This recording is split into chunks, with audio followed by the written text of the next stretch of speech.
Insoumise is the main left party in France. We're an eco-socialist group, we're a left populist group. And we're on track to face Marine Le Pen at the next general election in France, so wish us luck. In that context, and in the context of UK politics, we are aiming to link up French and British politics to overturn windows to the left of politics here and in France by talking about like decoloniality, anti-imperialism, and anti-racism as we're doing today. So thank you so much for coming. So I'm gonna introduce, the first roundtable is racism and Islamophobia in France and the UK. And so the composition, the panelists today, we have Danièle Obono, who's online today. Danièle, you can hear us okay, yeah? Yeah? Hello, everyone. Cool, who's in the corner there. Danièle is an MP for the 70th constituency of Paris. She's an MP for France Insoumise. She's been in France Insoumise since the beginning of France Insoumise, which was like roughly 10 years ago. We'll have time to discuss that later in the roundtable. She is also a member of the National Coordination of the Movement, and she is co-responsible for citizen practices and popular education space at France Insoumise. Danièle, thank you for coming. We also have Sharmen Rahman. Am I pronouncing this right? Yeah. Thank you for coming. Sharmen Rahman is the national spokesperson for Equalities and Diversity for the Green Party of England and Wales. And she was also the Leicester South Green Party parliamentary candidate. Then on my right, we've got Jean-Michel Betran-Makosso. Am I pronouncing that right? Jean-Michel, him is a London-based French and Congolese researcher and political organizer at Black Lives Matter UK, or BLM UK, specializing in human rights, security, and climate justice. And finally, we've got Kawtar Najib, who's a lecturer in human geography in the Department of Geography and Planning at the University of Liverpool. Her area of expertise focuses on Islamophobia and its spatialization, and she explores more broadly issues of social and spatial justice, such as urban exclusion, austerity, racism, and sexism. Now, now we're gonna set the context, the big picture of our roundtable for the next 15 minutes. So we're gonna have a word of introduction to notions that are gonna be key to understand what we're going to talk about for the rest of the roundtable. So, Kawtar, Jean-Michel, do you want to have a word to get us like an overview of the matter at hand, and especially around questions such as laïcité, so the French conception of secularism, differences and commonalities and similarities between the UK and France, such as the colonial past, the French limitation on ethnic statistics, and the different definition of Islamophobia and how it manifests in France and the UK. Floor is yours, whichever one of you wants to start first. Hello everybody, so thank you for this invitation. I'm very happy to be with you as a French Moroccan woman who lives in the UK. So I'm going to talk about Islamophobia, and Islamophobia is a global phenomenon. And in the West, it operates mainly by Islamizing any social and economic and political problems. But Islamophobia is specific to the nation under study and is used through national historical narratives and values to better exclude Muslims from their own national space.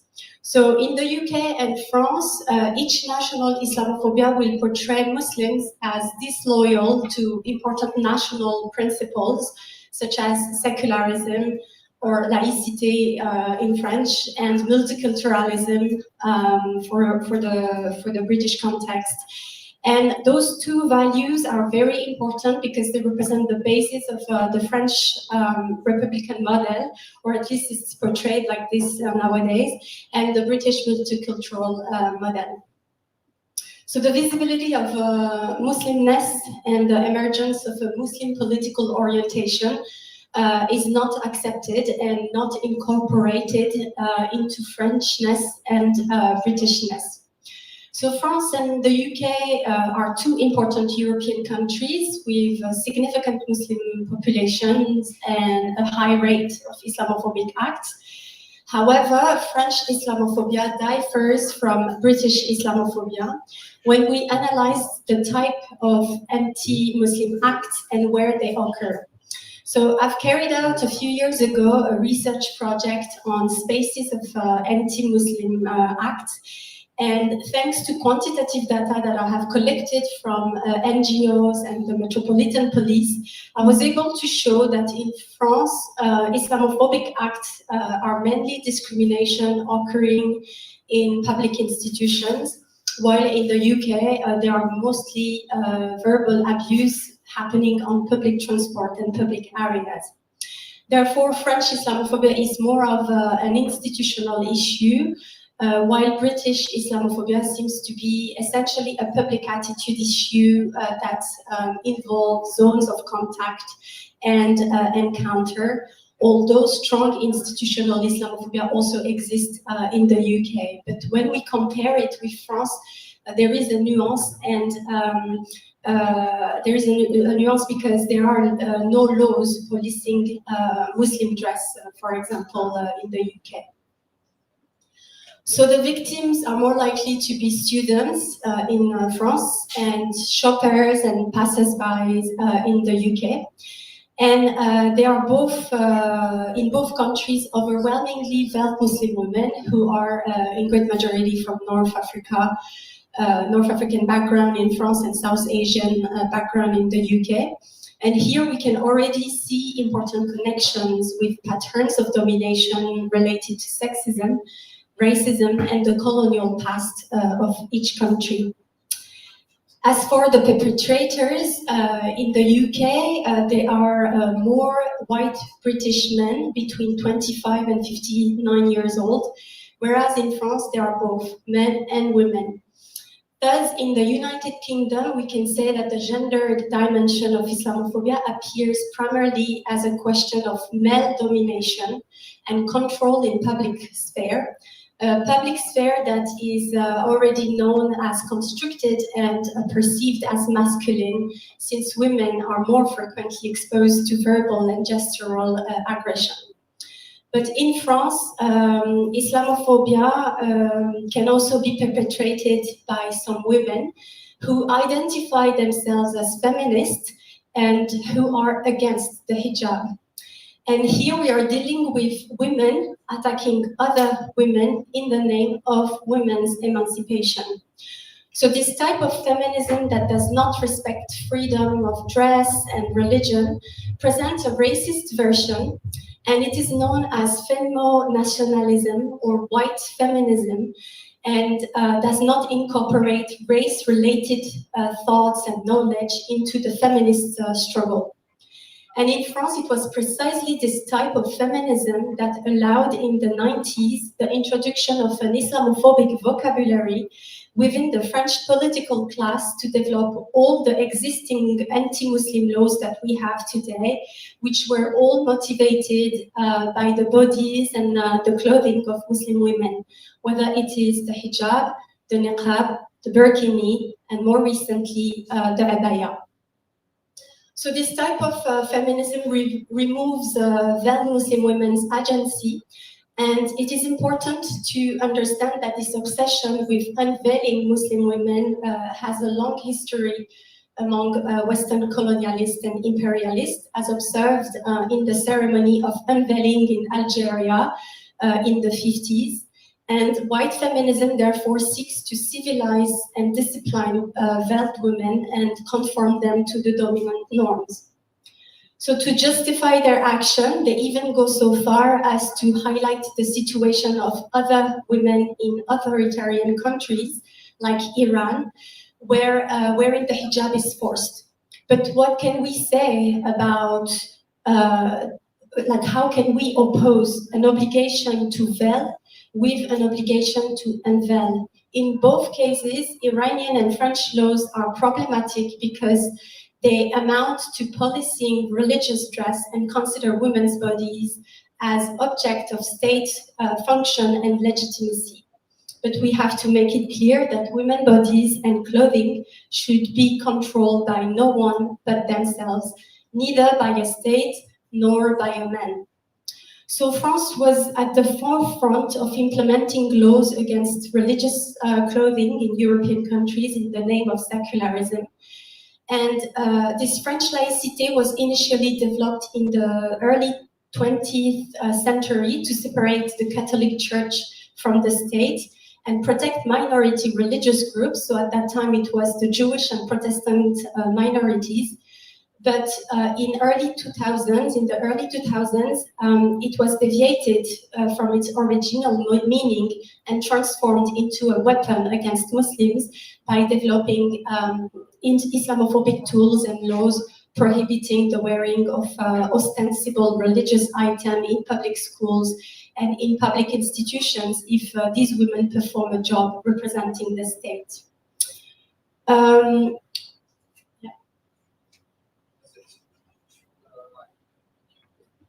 Yeah. Yeah. Oh, you. Okay. Yeah. So in the UK, Islamophobia is less expressed through the hijab, as the British government historically recognized the plurality of ethnic religious identity, and it's not the case in France. So in France, for example, Muslims is an unrecognized category since the French government refuses to collect racial and religious data. So for example, in the French population census, I am only French. There is no possibility to know that I am a woman of color, that I have North African roots, and that I am a Muslim. So if we do not exist, then it is difficult to prove that we are discriminated against. Thank you, Kawtar. Jean-Michel, do you want to like have a word, and then we can have like a quick reaction from Danièle and Sharmen. You've got roughly like 6-7 minutes. Yeah, that's fine. Thank you so much, Kawtar, for this very eloquent introduction. Maybe I'll build on that and speak more to laïcité, decolonial past, and French limitations on ethnic statistics. So maybe let me start with, I assume that a lot of people listening in the audience are familiar with the French context, but let me just start with a quote and then I'll explain. So France is an indivisible, secular, democratic and social republic. It ensures equality before the law for all citizens without distinction of sex, origin or religion. So this is from the French Constitution, the preamble, I believe. And it's a great introduction for thinking about French laïcité, which was historically introduced by Kawtar's introduction, in the sense that secularism and colorblindness, as a result, are pillars of the French identity, or at least the formation of the French national discourse. And these can be traced back to the French Revolution, where building collective goals and commonalities, or at least basing the French national discourse around commonalities and sense of belonging, a common purpose, were priorities. And so moving on with time and thinking about French colonial past, the idea of this this oneness, let's say, led to the idea of the civilization or civilizing mission. So France's relationship to its colonies was based on a perspective of making them French, making the indigène or indigenous people French as much as possible. And so why this is important is because it has carried on into today and modern life, in that as opposed to the UK, the perspective is that we are all the same, and as a result, we do not see color, we do not see race, we do not see racism. But in practice, racism very much exists. So maybe let me quote some statistics here, and I will focus on quite a a key issue, which is police brutality. And so a report by the French human rights watchdog from June 2025, so it's quite a recent report, has found that young black men or men perceived as Arab or North African are 4 times more likely to be stopped and searched by police in France. As a result, they are 12 times more likely to undergo extensive checks as opposed to non-black or non-perceived as Arab or North African. And this is very similar to the UK context, actually, because in the UK, the 2019-20 report stated that black people are 8.3 times more likely to be stopped and searched. And so this is all to say that racism very much exists. And colorblindness, secularism, unfortunately, those tools have been co-opted by those same actors that benefit off of our oppression or exploitation. Co-opted in the sense that if you do not see color, you do not see racism. If you do not see racism, what's the point of anti-racism, right? And so thinking about this colorblindness in policy, I think it's important to mention the ethnic statistics aspect. I didn't know this, I did the research.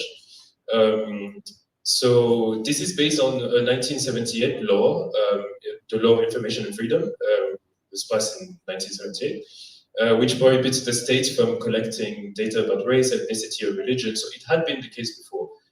But since that law, this has been quite ingrained in French, at least, policy making and politics. And so currently there is no census, or the census is not allowed to collect information on people's ethnicity and religion. Although very recently, I believe, but I'm caveating here, but I believe that the origin of parents has been introduced as a key point of information, a key data point.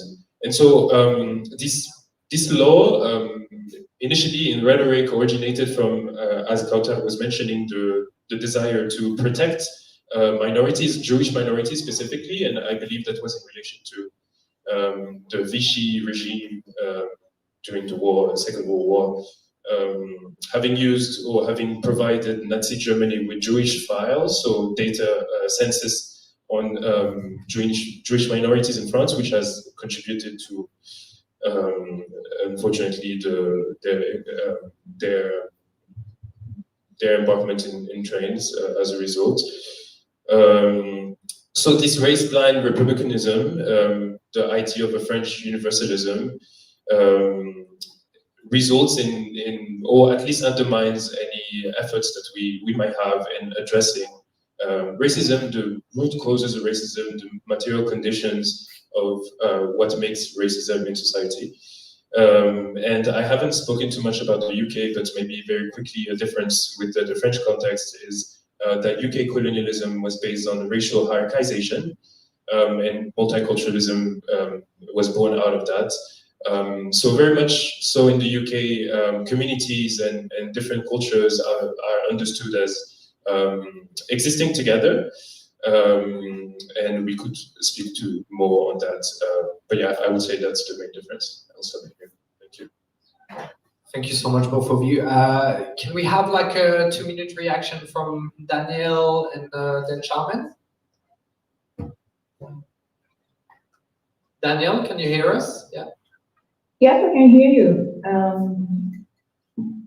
I would say that I think it's very important what the speakers said about the relationship France has with part of its population, and it's linked with its colonial history and the way some of the progress we made as a society, including the separation between the state and churches, and the concept of laicity has been turned over and weaponized against part of the population, and I think it's one of the problems for the left, because part of the left has been swayed in weaponizing laicity against the very people it is designed to protect, and I think that's maybe one of the points I wanted to focus on and emphasize of many of the previous speakers that. Thank you so much, Danièle. Do you want to have like a 2-minute reaction to what's been said, Sharmen? Sure, very briefly. Thank you, Jean-Michel and Kawtar, for this introduction about racism and Islamophobia in France. I think there are many commonalities in terms of how the state uses structures and power in order to subjugate minority communities. And I think in many ways, France serves as an inspiration to some of the people in the UK who are seeking to sort of bring in things like laicité in the form of muscular liberalism, common themes of colonial history, structural powers using racism as a way to subjugate communities. But also, what I would say is broadly, both in the UK and in France, racism is essentially a tool by which to subjugate the people and keep them divided. And it's a tool by which the political powers can be successful in their ultimate political aims.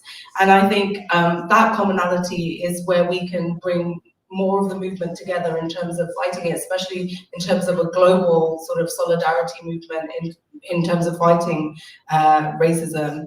And the one thing I'd like to just add is that the distinctness of Islamophobia in the broader conversation of racism is that in the UK, when they did some research around it in 2022, they found that unlike broader racism, Islamophobia is one of those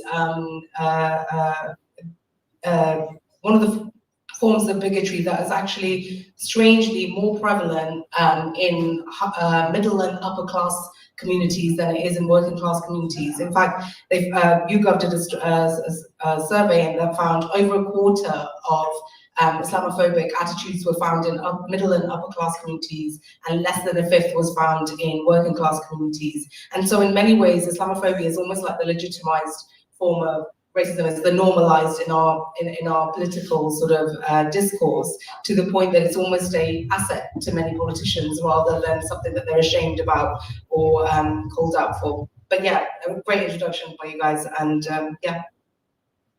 Thank you so much to all our speakers. Now we're going to go to the second phase of our panel, or the first phase rather, which is going to talk about each panelist and their work and approaches. It's going to be 25 minutes total, and if I can ask panelists to be roughly 5-6 minutes long. We're already a bit late, I think, so like more like 5 minutes rather than 6.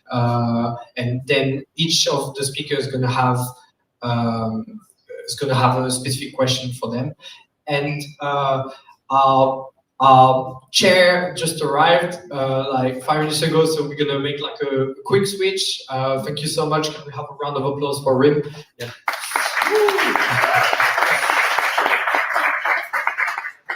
I do not deserve those applause. I'm late. Hello, everyone. Hello to our panelists. Hello, Danièle online. Sorry, it's all because of lack of public funding in transport in London. The Piccadilly line was down. But nice to meet you all. I'm Rim, and I will be chairing the rest of the panel after the amazing Diego. So we just wanted to take this opportunity to go more in depth, because we have incredible speakers who are active in different sectors that is very key to the work on anti-racism and against Islamophobia. And so I will start with Danièle online. Can you tell us a bit what's the France Insoumise strategy to countering racism in Islamophobia, both in the platform, in the programmatic vision, but also in the rhetoric and the discourse? And also what parallel you think you can draw from the UK context? Thank you. Hi, Rim, and again, I am thank the group, the France Insoumise London for organizing this panel. It's very useful for us to share with others our experience here in France.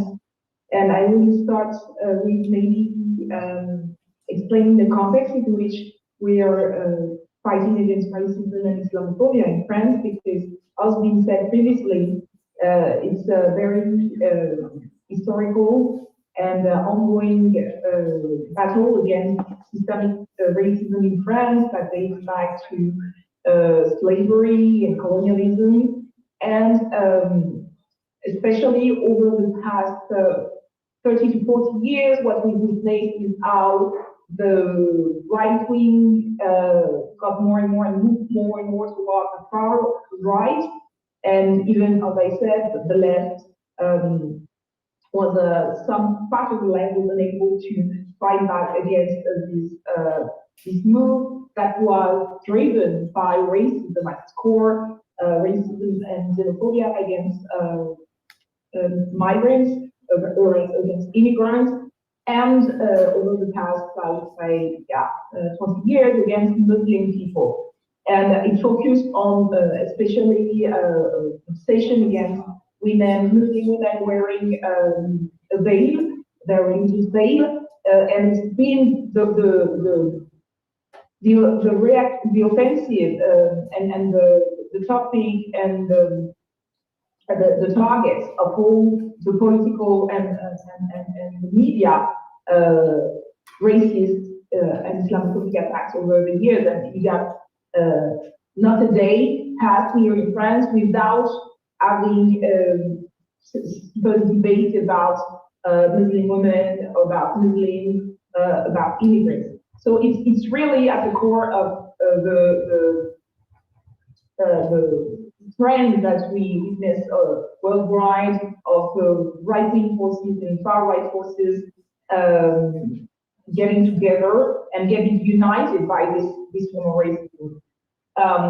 So first, we at La France Insoumise, we had also to work on that and to understand and explain why the issue of racism and Islamophobia has to be taken not just of something that is among over struggle or secondary to the supposedly main economic fights of the left, but it was something that is very strategic, because we aim to unite working people, we aim to unite the people in this country, the majority of the people who have at its core the basic, to meet their basic needs, they need to unite and fight together.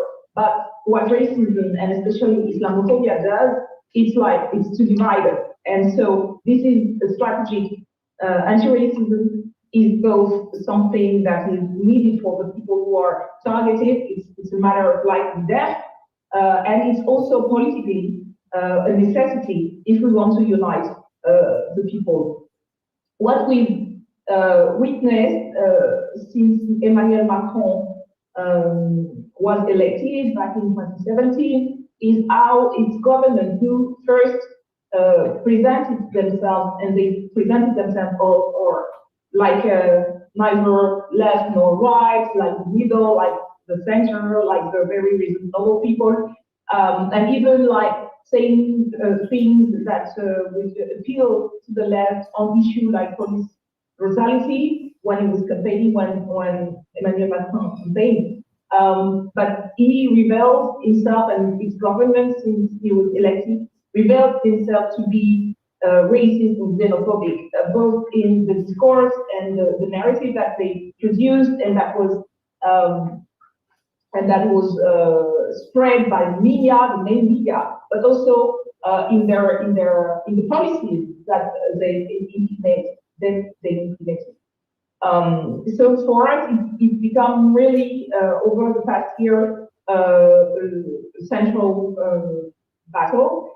We are currently developing a national campaign against racism, an anti-racist campaign, organizing local meetings all over the country, also having a campaign with a national poster and leaflets, and because we think that there needs to be a push against all the attacks that have been, as I said, regular on that front. It's also part, of course, of our platform, which is for us, it's like the building stone or main building stone of our movement, and especially that now we are entering an electoral period with the local elections, and then the year after the presidential election, and we know it is an issue that we have to confront head on, because the right wing, they've been saying, and that one of their arguments against us is saying that we pandering to Muslim people because we fight against Islamophobia. It is pandering to Muslim people, and in order to buy their votes, which says a lot about how they do view politics and how they despise working class people and black and brown people, or just people that you can buy, that can sell their votes. And if they really, and if you follow French media nowadays, there'll be constant attacks on Muslim people, especially women wearing the veil from the National Assembly, where a far-right MP targeted young girls who came to the National Assembly to discover how the Republic is working. And we have hundreds of people who come visit the National Assembly, and it's never a problem. But this time, a couple of weeks ago, you got this far-right MP who targeted young girls wearing the veil, and they were like at the National Assembly. And thank you, Danièle. What you would have expected from even the president of the National Assembly was to, protect those young girls and say this Islamophobia has no place.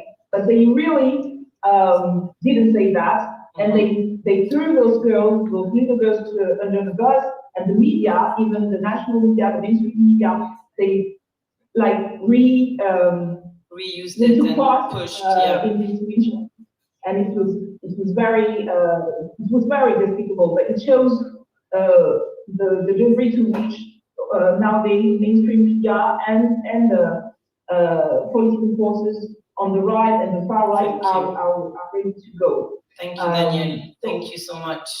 Apologies, we have to go to the other speakers, but we're going to hear more about the role of France Insoumise in pushing back against Islamophobia in France. And every other week we have a disgusting, toxic debate on what Muslim women can wear. So thank you very much, Danièle. So obviously France Insoumise has been around for some time now, and the leftist political spectrum in the UK is in a big change, and I'm not going to make any comment about any event happening in Liverpool at the same time as we are speaking. Now we have Sharmen with us from the Greens, and you are here to also develop a new way to tackle racism as a political party. So please, can you tell us a bit about what kind of alternative to the racist rhetoric the Greens would like to propose, especially after the kind of physical risk that racialized people took on with the racist riots in Southport last year, and all of the discourse on migration policies. So, and maybe some of the things that Danièle said probably resonate with you as well on the role of the Greens. So please, if you can share that with us, thank you so much. And I want to remind, we have 5 minutes per speaker, sorry. I will try to be strict. Thank you. Thank you, Reen. So I guess where I want to start off with is that no political movement, no political party is perfect. The quest for having, exclusively anti-racist spaces is always going to be a fight, and there's always going to be a struggle, and it's something that we will consistently have to work for. That's, I guess, just the reality. It's one of the things, the struggle will continue. But where we are as the Green Party, entirely by chance, we're currently led by a gay Jewish man, a Muslim, northern working class man, and a white middle class woman from sort of rural communities. And we did not do this intentionally, but it's worked out that we've kind of hit quite a lot of the sort of key demographics for our party. And because of the fact that it wasn't intentional, I think the representation that the Green Party has shown just in that leadership election has appealed to a lot of minority communities, where people feel like not only do they look at minority communities as vote banks or as votes, they are actually leading this party. And that's one of the things that we are seeing a change in. So internally as a party, we are seeing it. sort of transformed from what was always considered as a white middle class sort of anti pro-environment party to now becoming something far more representative of working and middle classes in our country. Sorry. But not only internally are we changing, I think we're the only political party that's really sort of diagnosing the issues that are happening in society. We know what racism is really about.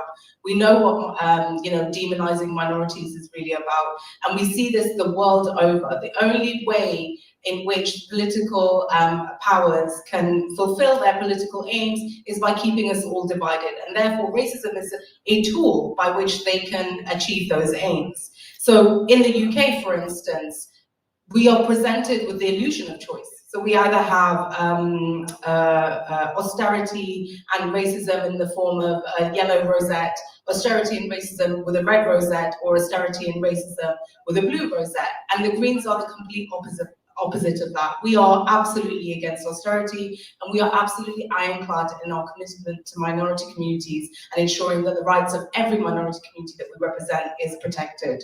And so we see that in our everyday. So when I go door knocking, if I speak to people in the community, the things that they're talking about is not about the votes. They are not talking to me about brown and black people coming into the country. They're talking to me about affordability. They're talking to me about the fact that they can't put food in their tables. They can't pay the bills every month. They cannot afford to, buy school uniform every year for their children. Those are the real struggles of most people in this country. And the reality is there is an absence of political will and policy to actually deal with the core issues that the country faces. And in the absence of that, they use racism and demonization of immigrants and minority communities as a way to obfuscate from the real issues in our society. And we're very, very clear about that we are completely anti-austerity. We realize we need to invest in our communities in order to be able to bring communities together. And I think this, impoverishing us continuously for the last sort of 10, 15 years has resulted in sort of this race to the bottom mentality where we are basically forced to fight with each other rather than fighting the state that is actually creating this environment. So for the Greens, I'm really pleased that we are absolutely on this trajectory of fighting this narrative that we've heard for the last decade and a half of where the problems exist and it is the majority of people that will have to pay for it. We completely combat that. We say the problems exist and it's the people at the top that need to pay for it, not us. Thank you so much, Sharmen. Thank you. And it's good to look a bit forward about what political parties can do and what new narrative we can bring to counter the current racist discourse, and do not see it as a fatality, but something that people are turning to because the rest of their condition is being crushed by the system and capitalist policies.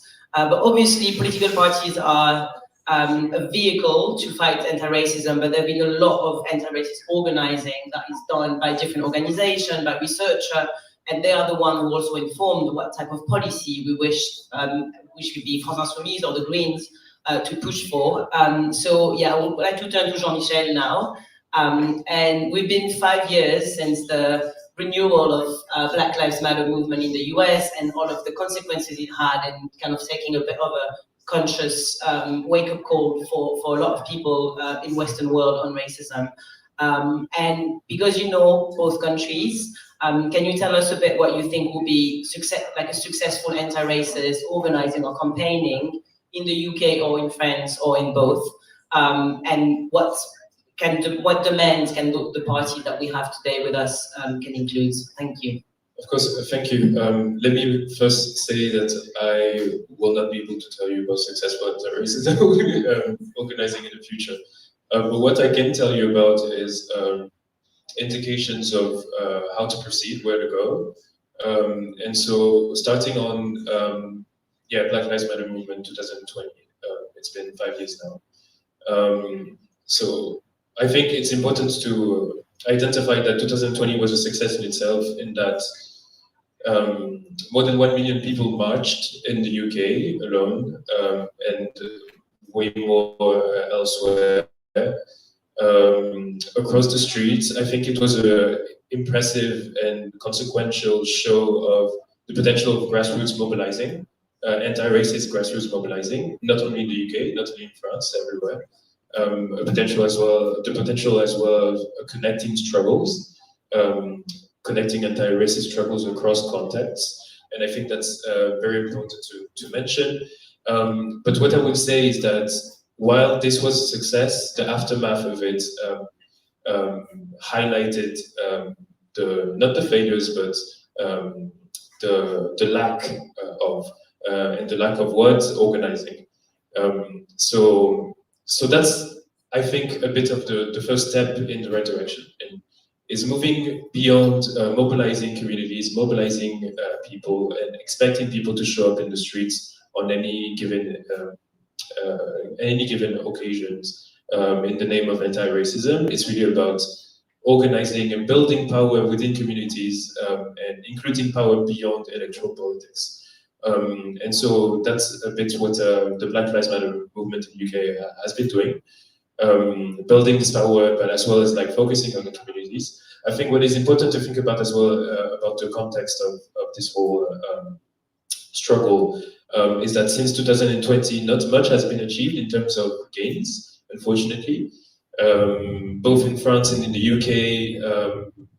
Speaking of Black and Brown communities, but not only working class communities, are under increasing financial stress, increasing repression from state apparatuses, increasing surveillance with now an incredible array of new tools, including AI-based tools, have been used against protesting, have been used particularly in Black and Brown communities. I know in London and statistics exist for it.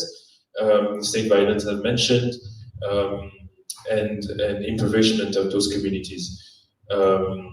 I think, and all this while the rich are getting richer across the board in France and the UK, elsewhere. So, in thinking about on community servicing and organizing, successful organizing and indications of that, I think it is important to bring it back to communities and collective power, because it is not about how support or how anti-racism is articulated, really. It's about how often do you show up for the communities? How often do you build power? How often do you show up for protection of those communities? In the UK in 2024, I believe, the South Pole riots made clear the very, very near and important threat that fascism and the far right is posing to communities and to minorities in general. The same can be said about France, actually. And so committing the services and community organizing is important in response to that, in providing community-based protection. How do we make sure that we hold one another without there being the state involved necessarily? Not to say that the state shouldn't be involved, I'm just saying, how do we do it ourselves? And yeah, so it's really about organizing those efforts. So it's community defense, responding to those riots, and there have been efforts to do so as well in Whitechapel a few weeks, months now. And efforts going in that direction is about creating connections, because it's not about necessarily just the power of our ideas. It's not about the power of the policies or whatnot. It's about the power of our connections and how those connections hold true when it's called for. So maybe I'll stop there. Perfect. You exactly on time, Jean-Michel. Well done. I'm going to give you a little star now. Thank you. But I think it's exactly kind of a common thread to what you all spoke about, which is the imminent threat, the physical threat of racism on people, but as well the idea that it comes back to the question of the material consequences of the racism on people. Will it be in employment, energy bills, housing? All of this is still very much unaddressed, and even getting worse, as you were saying, Jean-Michel, with the richer getting richer. I think obviously Islamophobia is central to the discourse both in the UK and France, even though it's put in different terms and maybe to different degrees in some way, with France being quite obsessed with what Muslim women wear. I think the work that you do, Kawtar, on geospatialization and Islamophobia will probably give us a lot of important elements. And now that we have two representatives of political parties, can you share what the key elements you would like, for example, the Greens and France Insoumise, but also us in the room to come with? Thank you. Okay, so I see two big elements that can be mobilized within political parties. The first one is about the definition of Islamophobia. We have not really discussed that, but a famous British think tank, the Runnymede Trust, used the term Islamophobia in 1997 to refer to any distinction, exclusion, and restriction against Muslims. And academics, they also have done influential work historically contextualizing Islamophobia and engaging intellectually with various theories that allow them to define it. And the work of Edward Said, for example, on Orientalism, describing how Western discourse represents the figure of the Arab as an exotic and barbarous Oriental, has been mobilized as the primary critical approach in Islamophobia studies. Therefore, academics have shown that the very origin of the word Islamophobia is much related to to racism, to racist context, and most of them, most of us, agree to use the term Islamophobia and define it as a form of anti-Muslim racism. So this type of racism has made it possible to construct the notion of the Muslim other and to racialize Muslims as part of a single group, classifying them as outsider to dominant institution. And the definition coming from the APPG, the All-Party Parliamentary Group, do exactly the same, because they define Islamophobia as rooted in racism and as a type of racism that targets expression of Muslimness or perceived Muslimness. And these are great definition because it shows that Islamophobia constitutes a process of racialization, portraying Muslim as dangerous through power and discursive forces. And by recognizing this racialized dimension of Islamophobia, the monitoring of all forms of Islamophobia becomes more efficient to challenge it and to eradicate it. But both in the UK and in France, both governments rejected this definition and instead used the anti-Muslim hatred to deliberately obscure the systemic character of Islamophobia and the structural global mechanism that discipline Muslim consciousness. So anti-Muslim hatred only focuses on the individual scale of Islamophobia, but these individual scales, these individual attacks that can occur on our streets, for example, come from either isolated individual or sometimes from well-organized far-right groups. But either way, they are first and foremost influenced by political and media discourse stemming from structural Islamophobia. So there is a need to go beyond the individual scale of Islamophobia, because Islamophobia is a type of anti-Muslim racism that is much deeper than anti-Muslim hatred, which is just a facade hiding the structural nature of Islamophobia. Structural nature that can directly affect the lives of Muslims, their work, their freedom, their possibility for them to strive, to climb the social ladder, and to have a strong political voice. So structural racism is indeed much harder to fight because it directly points out people who are directly involved and such as politicians, political organizations, and these people will not want to denounce it because they don't want to point out the actions of the state, and they want to protect their own interests. So they will prefer to deal with something that is solely individualized to reject their own implication. But we have limitations, notably that some that I have highlighted in many reports on European Islamophobia. We have underestimated data and under-analyzed data, because if we don't take into account all the data that come from directly structural racism, then of course we will have a very minimal amount of Islamophobia. And just as an example, for the recent report, we have less than 200 anti-Muslim acts in France, which is just impossible to believe. And the second problem, so is linked with also what I do.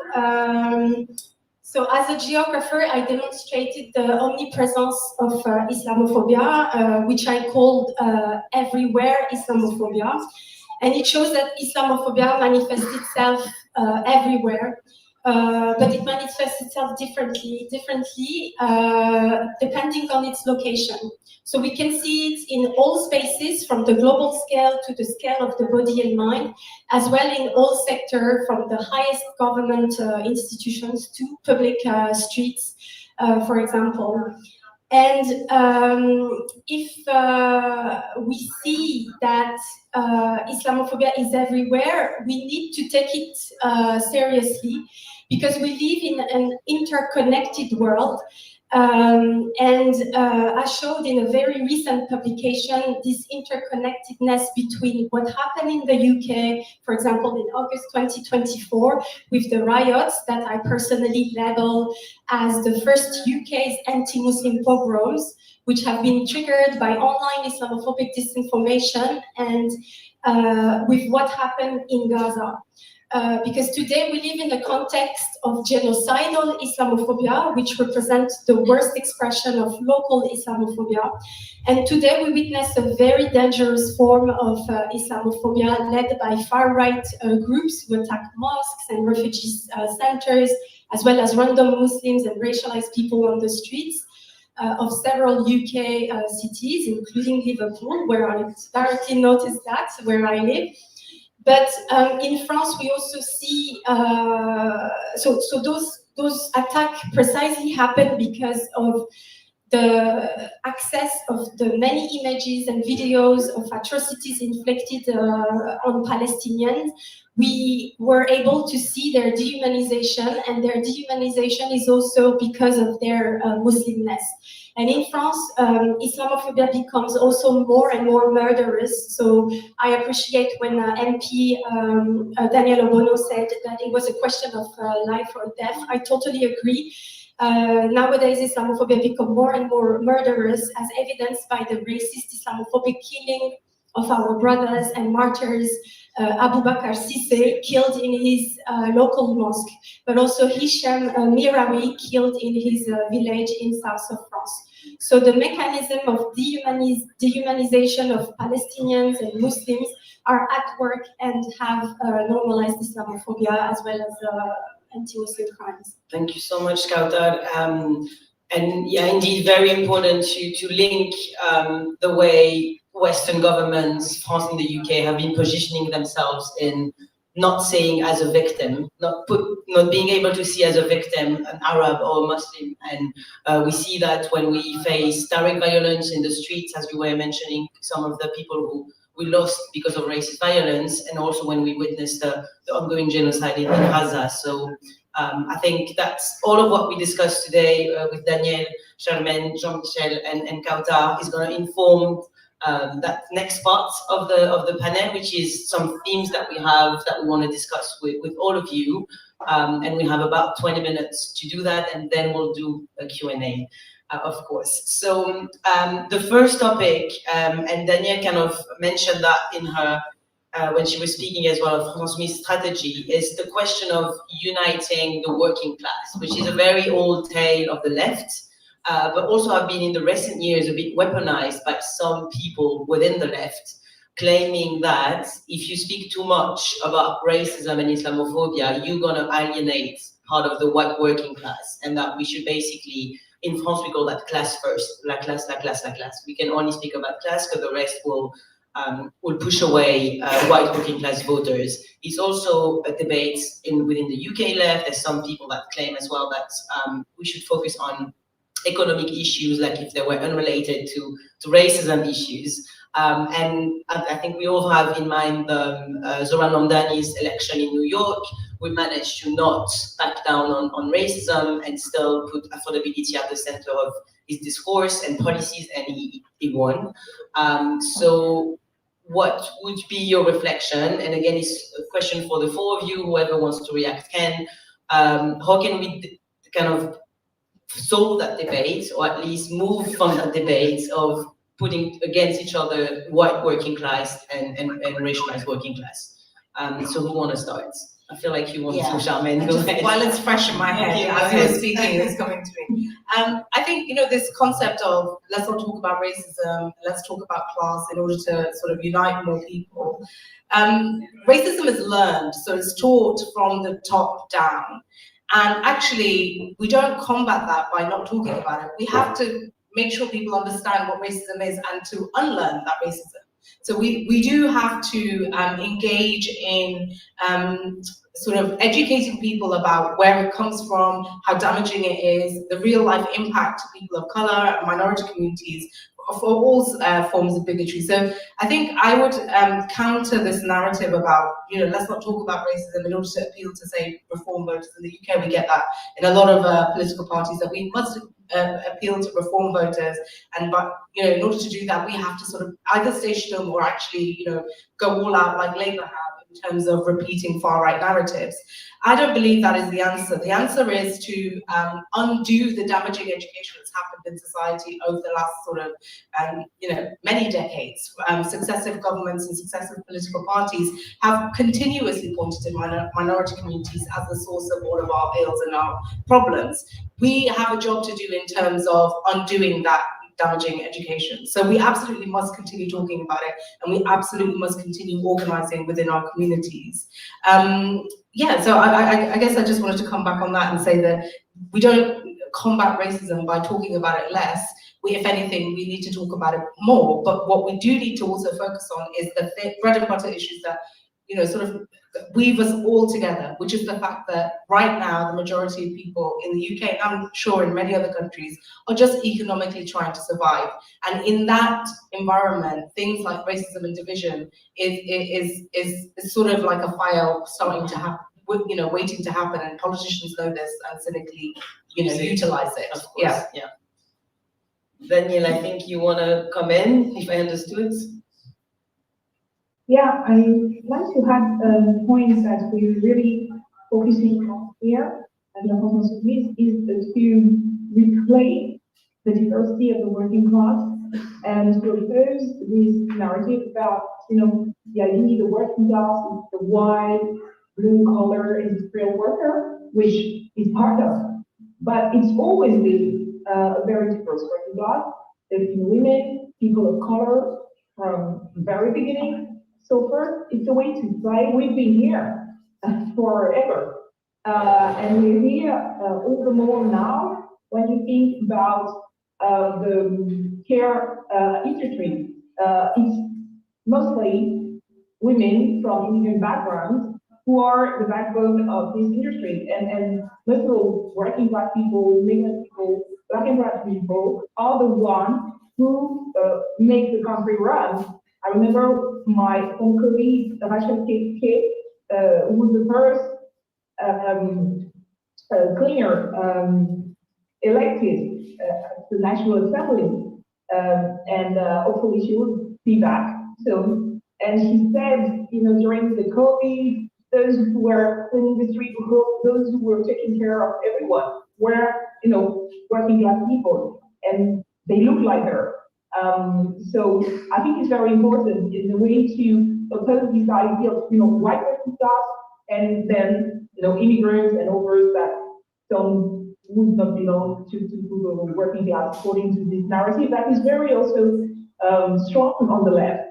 So I think it's a way to oppose this, disconnect that is implicit in the public discourse, or explicit for when it comes to right-wing and far-right people.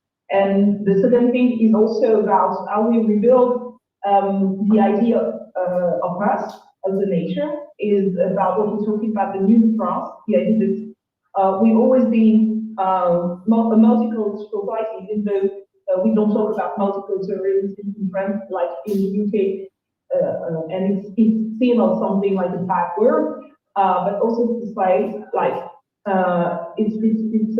we are people of different faiths, of many religions, and coming from all over the world, and it's a way also to counter the far right discourse that portrays this country as like white Christian and so on and so forth. So I think it's also powerful and to reclaim this country and counter the far right discourse about I mean it's our place, it's our home too, and I think it's a very important to be on the offensive and not just to be on the defensive on that front in the media and to say, hey, yeah, it's our place, we built this place, and we'll be there. And you are the one, and this is the far right. You are the one who are like who destroyed the identity of this country by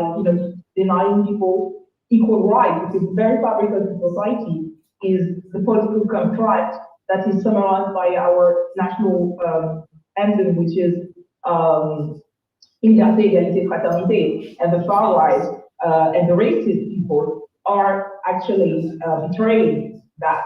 So, yeah.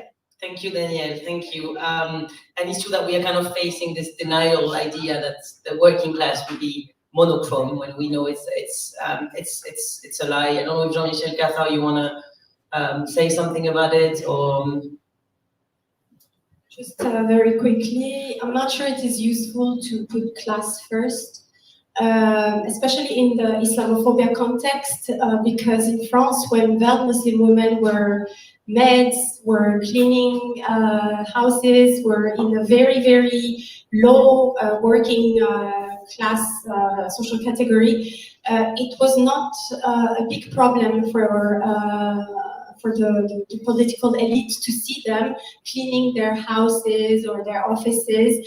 But once these women, or maybe their daughters, started to become more educated and totally capable of having a better job, you can say so, then the veil of those women were problematic. So if class is only to divide us, like, just putting white people as first instead of brown, black people and racialized people and Muslim people, then there is a will to divide people.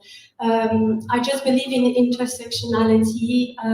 We cannot divide the identities of people. For example, intersectionality was developed precisely through the discrimination undergone by Black women, and Black women were discriminated against not just because they were women and not just because they were Black, but precisely because they were at the intersection of these two identities, Black women and an intersection identity that will increase the level of discrimination.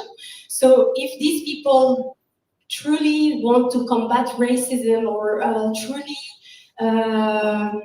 claim themselves as anti-racists, I think they should not put any other element before another. I believe in the indivisible characteristics of the identity. Very clear. Thank you, Kawtar. Jean-Michel, I think you might want to say, yeah. Yes. So completely agree with what has been said so far. I would say, so putting it back to the concept of racism or the practice of it. Economic populism or the class first argument just doesn't work. It fails. You cannot unite the working class by dividing or by ignoring what divides them or what divides the workers. And yes, racism is totally a distraction. It's a distraction from our organizing, our unity. But it is also the core of how capitalism was born and how it operates. no need to go back on the whole history of European development on the backbone of other people's and other places' resources. But yeah, so racism is core to capitalism. And by the way, the white working class is also harmed by racism, in the sense that it is a strategy for dividing and ruling. So less benefits from the white working class if we're not working together. And it is also a strategy for misdirecting, and we've talked about this, misdirecting anger and very legitimate anger that the white working class might be experiencing towards black and brown working class people. So yeah, I think all this to say that like the perspective is that like those economic issues that and you mentioned Mandani or issues of affordability, those economic issues are deeply racialized in themselves. Thinking about housing, discrimination in the job market, the over-policing of black and brown poorer communities across our cities, both in France and the UK and elsewhere. It is important to consider. It is important as well to consider that defunding state apparatuses that further this oppression, including economic oppression, or putting an end to the over-militarization of the states, will very concretely unlock resources that will benefit both the white working class and the black, brown, and other minorities. So all that to say that the class-first argument contributes to invisibilizing those struggles, invisibilizing those nuances that are very important for how to respond to them. So yeah, black and brown people face both economic exploitation as well as racial exploitation in many ways that I've outlined. So I think the key points I would like to end this on is that there is no class politics without anti-racism, because that would just mean abandoning those that suffer from racism, the workers that suffer from the consequences of racism. Real solidarity, it means confronting racism, confronting islamophobia, confronting sexism, transphobia, and other forms of exploitation alongside class exploitation. And therefore, the only way to organize a working class is by naming the issues, naming the problems, naming the intersections of oppression that the workers are experiencing, and fighting together. I think that's a great way to conclude on this first theme. Thank you so much, Jean-Michel.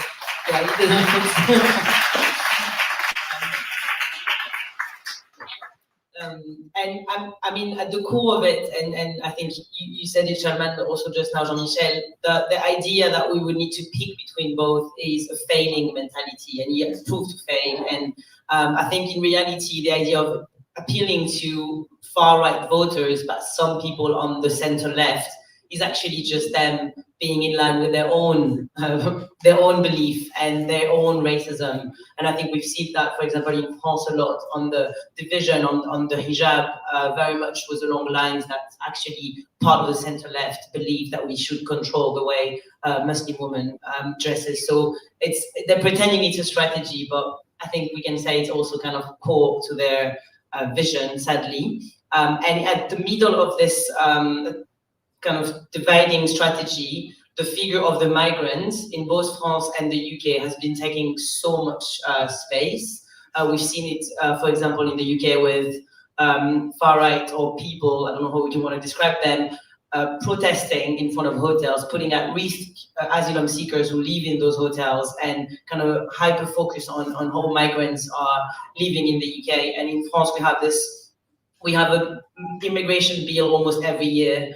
It's a very much core topic of both center and extreme center and the right. So how would you say like progressive forces that you kind of all represent can position themselves regarding the debate on migration policy, approach to migration, and kind of fighting the dehumanization of the migrants, quote unquote? So I don't know who wants to start on that. It's open. You want to go? Go, Jean-Michel. Very quickly. I think So again, I do not have like ready-made solutions. So I can't really answer straightforwardly the question, but I would say that an important thing and reason why I would like to start first on that is that we need to reframe the conversation on the issue of migrants. It is not about how many migrants can we accept in our countries, both in France and the UK and elsewhere. It is about discussing as countries, as nations, why are people forced to migrate, first of all, and who profits from border violence? And answering those questions, we have to focus on the material conditions of migration, looking at borders, looking at imperialism abroad, looking at colonialism. I was going to say neo, but colonialism, because imperialism, colonialism, this violence, it creates refugees. We at least label them as refugees as a result, and criminalize them when they seek to cross borders. And this is done in many ways, not necessarily just at home, but through war, arms sales, and both France and the UK governments are very much involved in that. Climate crisis, we could go ages long in terms of the consequences of how the climate crisis is very much induced by, well, current global powers are recreating those fractions elsewhere. And yeah, economic extraction, which is something, and as I mentioned before, has underpinned the development of those countries and governments. So we need to understand the hostile environment against the migrants at home as an extension of this violence, of racist policing in our communities is an extension of the violence elsewhere that is portrayed in other contexts. And so yeah, understanding the whole discourse around migration as a reframing of the reality, as a distraction away of the material conditions of what makes the migrant is an important thing. We need to understand it as one and the same system, one of police violence as much as one of border violence, as much as one of genocide. So I just wanted to mention that, but maybe I'm deviating a bit. No, absolutely not. Thank you, Jean-Michel. And I was thinking about how can political parties kind of reframe that debate, because it's true that it's not putting on the terms that an anti-racist leftist policies would do. Very much the term of debate on migration is not including everything Jean-Michel just mentioned. So how can the Greens, for example, take that on board? So I think the thing that nobody does about migration or migration policies is be upfront with people and be honest about what the situation is. And I agree with everything that Jean-Michel just said. We're talking about just the symptoms of what's happening globally. We're not talking about the causes of it. And so that point, absolutely, I wholeheartedly agree with. We've come to a stage in the British political system where it's almost like the major political parties have caught onto a winner. Which is by putting a person of color in the Home Office, they are going to combat all accusations of racism, which is crazy because the policies coming out of the Home Office successively have been deeply racist. We've got a situation where brown and black migrants arriving on dinghies, often from some of the world's most sort of war-torn and awful environments, have been and basically left no choice where they were risking their lives to come to this country. They are being talked about as if they are illegal or breaking the law. But the reality is our legal system has not permitted safe and legal routes for minority communities to come to the UK. So this narrative of they are illegal is completely and entirely false. We've got a situation when the Ukraine war happened, very quickly politicians set out to put a system in place by which those fleeing the war in Ukraine could come to the UK. We do not have that equal effort or political will when it comes to war-torn environments in any other area, particularly when it's people of color. So we see the extension of racism very starkly in the Home Office, and successive governments are guilty of this. And this usage of a brown person, who not only are they a brown person, but they are actually invoking racism. So when we saw Shabana Mahmood talking about some of the racial slurs that she's experienced, that was not her saying, oh, this is really tough for me as a brown woman to do. This is her using the racism that hurts and directly damages communities in the UK as a ploy to deploy even more racist policies. To me, that is the lowest of the low. It is the most cynical weaponization of the suffering of brown and black communities, and I'm glad that I don't share any kind of party affiliation from people that have done things like this. And I think it just goes back to the previous point I made of racism is on the ballot in most political parties in most Western countries, and most political parties are offering you some version of it. It's time that we chose no version of it, and we said no to it completely. Great way to conclude on that point. Thank you so much, Rahman. I think it's time for us to go to the Q&A. I'm being told that. But we'll be maybe allowed to speak a bit more of those issues. So I can't see any of you, and who's gonna give mic to the audience? Diego? In the meantime, does anyone have a question? You do. Would people mind going on stage to speak in the real mic? I think that's the best. That's gonna be very encouraging for people to ask questions, to tell them to come on stage. Or maybe on the side, yeah. If anyone wants to be on stage, they can. We're not gatekeeping the stage.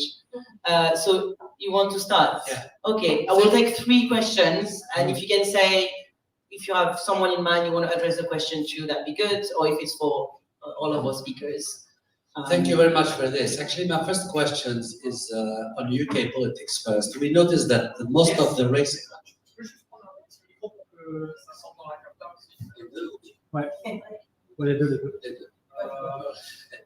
All right.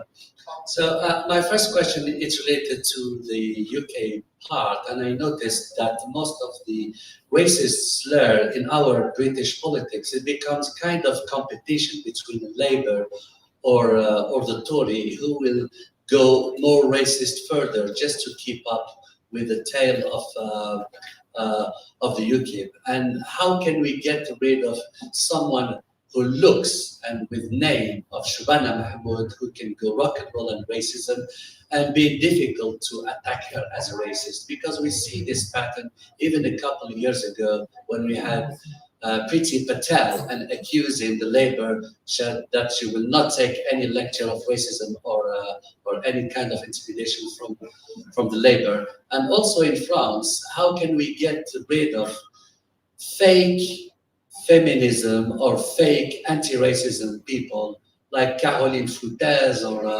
or such people who always lecturing everybody about racism and being one of the most hardcore racism in our society? Thank you. Thank you, yes. We'll take maybe another one. People are shy today. So they're all using their power to ask the question. Go ahead, Diego, go ahead. Question, not a comment. Question, no comment.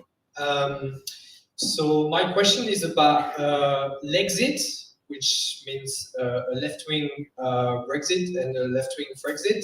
So my question has a UK aspect and a French aspect. So it's for all speakers to speak to. For context, Farage Brexit was the first major victory for the far right in the UK and has brought immigration issues to the forefront of the debate.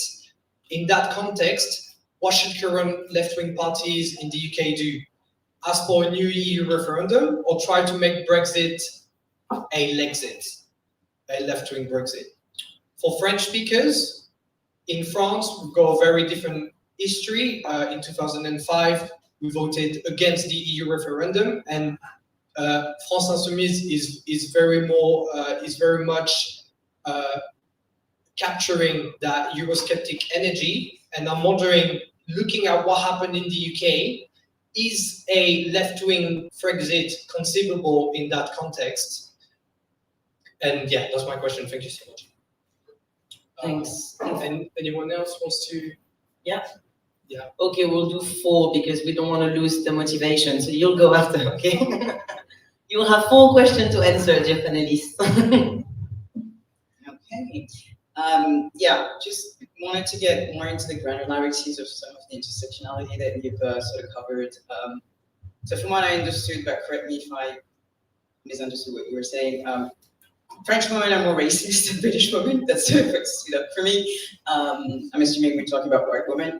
I'd be curious if there's any like deeper explanation rather than just white feminism being more widespread in France, and if that has to do with the sort of hierarchy of race that is behind British colonial history.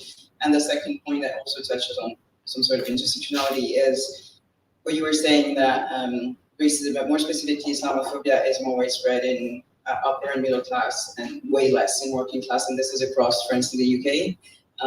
Outside of potentially the fact that there's more Muslim in working class, like what would explain that? And yeah, just interested in the granularities of Islamophobia. Very good question, thank you. One heads up very quickly. In 4 minutes, the Zoom is going to stop. I'll do a sign for people just to stop speaking, then just so that the live stream can go on. It will take like no more than 20 seconds. But so we can take one more question and then we wait before we answer. There's 4 minutes left, so we can start answering. We just have to talk for like 10, 20 seconds. Okay, I could never be a Twitch person, streamer. Please go ahead. Yeah, thank you very much, everybody. So my question, I have two questions actually. Like the first one, because we were talking about the migrants. Actually, there are some reports that like some far-right British are going to France, also targeting some migrants in Calais and also in Paris. So the violence is also like quite organized from the far right. So I was wondering, like, how are we fighting against this? Is it planned to have some questions also to our government in France regarding this? And my second question is more like general, maybe for Danièle, regarding like the collection of ethnicity data in France. So it's something that is quite lacking, especially for scientists to do their research. And when we have a look on the data here in the UK, it's really questioning about like the ethnicity data lack in France. So I'm wondering if like the France Insoumise has some suggestion regarding to suggest to imply some data, ethnicity data in France. I know it's in our mentality in France is quite a difficult topic, but yeah, I think it's quite important also to think about it. But also like maybe like my question also regarding this data, I was wondering if like right now would be also the right time for this, as we mentioned, like France used in the past that type of data in the wrong conditions. So yeah, what is your view regarding this? Thank you. Oh, the great question. Thank you. Do I need to summarize the question, or you have them in mind and you already wanna start? Yeah. Okay, go ahead. Okay, so we're gonna do the thing now, so that it doesn't disjoint. 1 minute break. 1 minute break. 1 minute break. Yeah, Okay. 1 minute. We're back online. Woo! Thank you to the technologic experts over there for putting us back online. So we heard a few questions. So now we're going to turn to our panelists for some answers. Who want to start? Sharmen, I feel you ready. Go ahead. Just while it's still in my head, because I'm trying to focus on all of those questions. So the first question was about how do we sort of combat the usage of brown and black people as sort of the spokespeople for racist policies like Shabana Mahmood. And I think we need to remember that this is although it's been happening more recently in recent years, the usage of brown and black people in terms of trying to further establish sort of colonialist or racist policies is not actually completely new. In colonial times, we saw the British government using local sort of people in order to be able to ingrain their political motives then. So I guess what we need to do is speak to the fact that the policies she is narrating is racist. The policies she is narrating is actually going to make minority communities more unsafe. And I know she's trying to sort of style it off as if, as a brown person, she's trying to counteract the rise of racism in our streets. And the only way we do that is by sorting the problem of immigration. She's being fundamentally dishonest because she knows, as well as every single politician in this country knows, that immigration is something this country needs. It cannot actually survive without a healthy influx of people to, power through our NHS, power through our public services, especially when local, teachers, dentists, etc., are actually leaving. Young people in the country, and they are the biggest cohort of people that are leaving this country, which is young people, and the younger generation are actually abandoning the UK. So in that circumstance, she's being fundamentally dishonest about what immigration is and how we actually need it to thrive. But also, we need to be honest about how her policies are fundamentally legitimizing reform. Labour, in the way that they are adopting reform language and reform-inspired policies, they are actually paving the way for reform to come through as the government. Part of the reason that reform are flying high in the polls is not actually because of reform are so fantastic and they're doing great, it's because the majority of the mainstream parties are legitimizing their narrative. And when people see Labour, Conservatives legitimizing reform narratives, they're thinking, oh yes, a reform, all right, okay, we're going to vote for reform. They don't think we'll vote for the Labour version of reform. Just going to the another question that was asked about, the higher prevalence of Islamophobia as you go up the sort of, class order. I think my opinion is that this has come about as a result of 9/11, the post sort of war on terror environment, where basically Islamophobia was seen as a legitimate tool by which to contain terrorism and extremism on our streets. And I think the ingraining of Islamophobia through things like Prevent, through things like the police response to various terror attacks that happened, was to legitimize Islamophobia in a way that I think other racisms have yet to be done. They are legitimized through police, and we've seen that with anti-Black racism in the police through Child Q and the ability of the state police to come in and undress young children. But I think that the narrative from the UK in the aftermath of 9/11, and then the subsequent narrative to justify going into Iraq and Afghanistan, has been to demonize Muslims to such an extent that it has become almost the status quo. Everybody understands this as a necessary evil to combat terrorism and for us to be safe. So Islamophobia has been directly linked to our safety and the sort of the ability for the UK to survive in a safe way. And then the last thing that I'll just speak to quickly about Lexit. The Green Party have made it very clear that we would seek to rejoin the EU in any way, if the opportunity arises. And I think whilst the EU is flawed, it is not a perfect structure. It is a better structure than aligning this country with the United States and Trumpian politics. And I think when you see that greater evil standing over there, we know that our collective struggles are better served by working with our European allies rather than Trump and America. Thank you, Sharmen, for addressing 3 questions very well. Does anyone wants to comment on any of those questions? Danièle? Yeah, please go ahead. Yeah, from what I couldn't hear all the questions very well. So for what I understood, what was hard, first I would say the question about I think white women, white people in general being more racist in France than in the UK.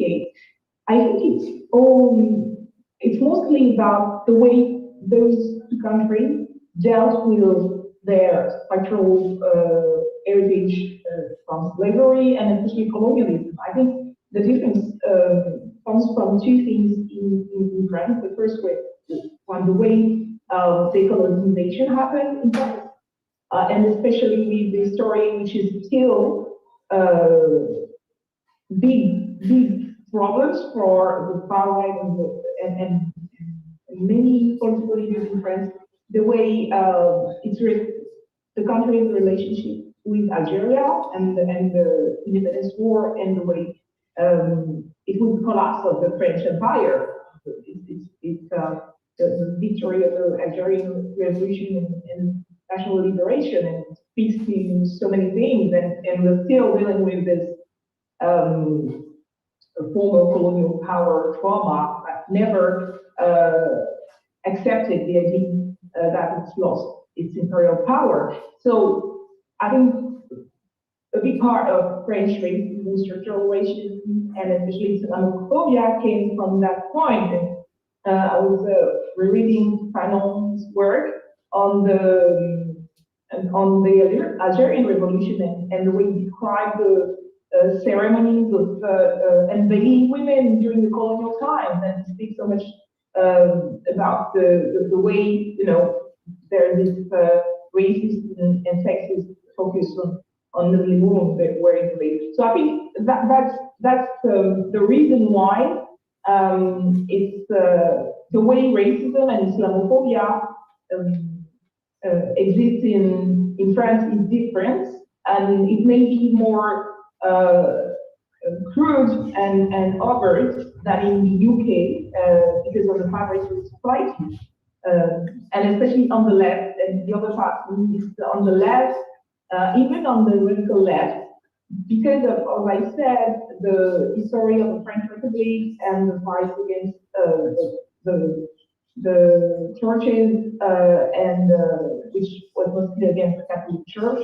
The way that the idea of the secular state has been weaponized against Muslim people, and especially against women. And I think a lot of it's been said, a lot of feminists, so-called feminists, have been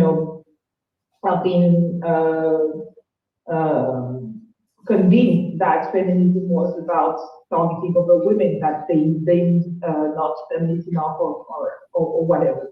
So that's how I would analyze the situation. And also, the last thing I would add on that topic is also the fact that for our country, we the left caught up with a lot of anti-racist work, and especially, intersectionality and post-colonial studies quite late. And so the idea that there's another way to deal with that is not that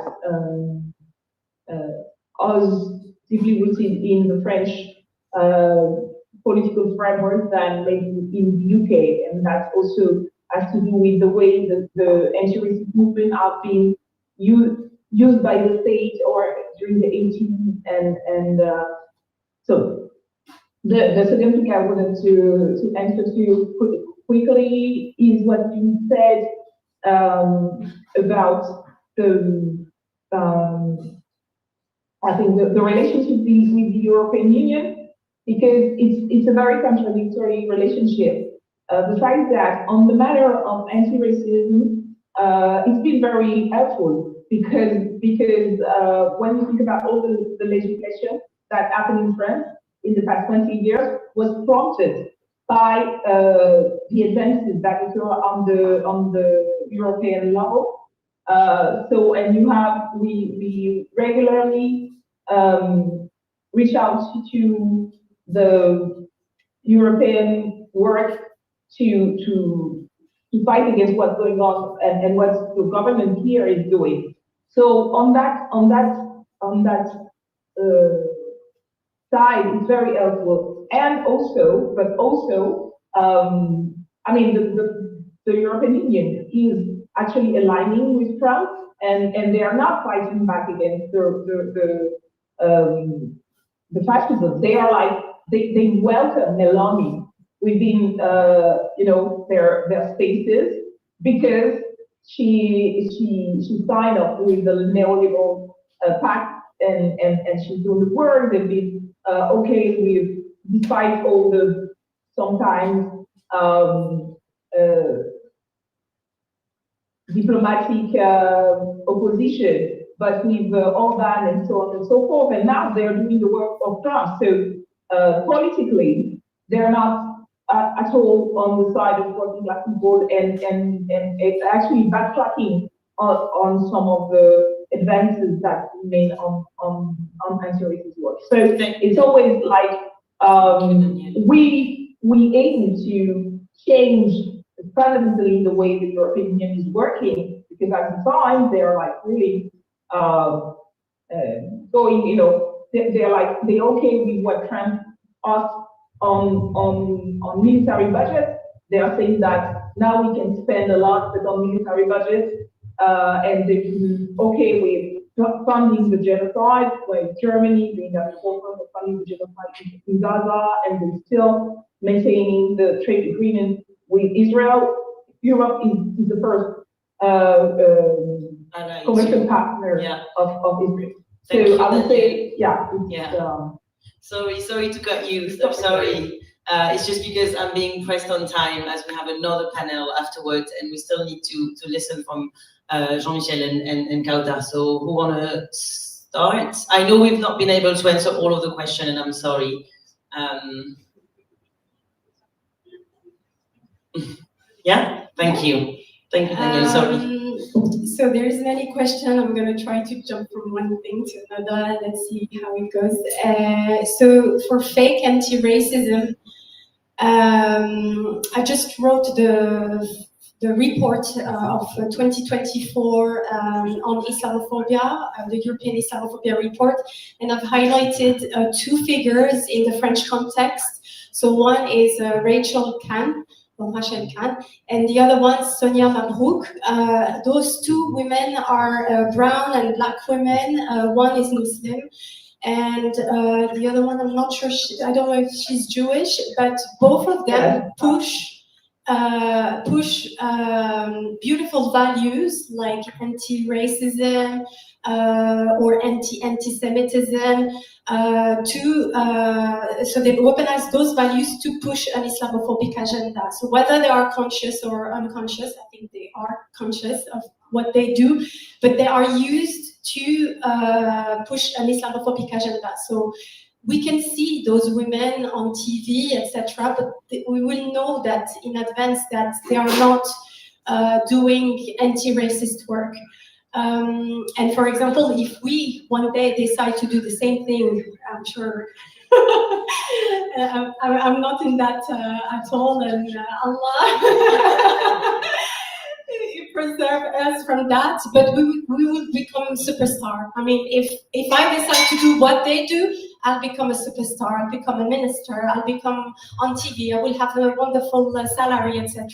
But I value other things. And for the French women who are more racist, maybe, I don't know, but we have a logo in France which is Liberté, Égalité, Fraternité, and this is to represent the French Republican model. But recently, Macron has added one more thing, and it's laïcité. So we have Liberté, Égalité, Fraternité, laïcité, and nowadays, when we know that laïcité is used as a synonym of Islamophobia, then we can see that it's a will to even push the criminalization against Muslim people. For the class, I'm not really sure about that because, so my research in France shows that Parisian women will avoid central areas, like in Paris, they were like, to avoid Islamophobic acts, they avoid the central area and rich areas, so except the Champs-Élysées, where they think that not where people think that there are rich people from Saudi Arabia. But otherwise, the 16 arrondissement, they will avoid it because they feel not comfortable. And the London women, they did not highlighted anything linked with rich areas, but more with non-diverse areas. And I have a colleague who works in the Irish context, and in Ireland, Muslim people are from upper class. So there are doctors there, and those people are afraid to go to the working class areas. So I think for the class thing, it must be maybe different in terms of countries. And finally, for the racial data, I just like in the European Islamophobia report, I also suggest as a recommendation that we should have racial data and access to racial data, just first to be recognized, to say that we exist, to show that we are discriminated, and then to try to find solution against that. But immigration, we can talk about immigration in two different terms. If you are if you have an authentic approach to fight anti-racism, then you will talk about immigration in that link. For example, if we see, like recently we were talking about the fact that in the French prisons we have a lot of North African people. If we are on the side of authentic fight against racism, then we will find the economic and social conditions that allowed such outcome. But if we are on the side of Eric Zemmour, then of course we will say that to be elected and highlight the hate against Muslims. Thank you so much, Kawtar. That was super interesting. Thank you. Jean-Michel, you have the final words. Okay, thank you so much. I completely agree with what has been said. I will also pick and choose the questions.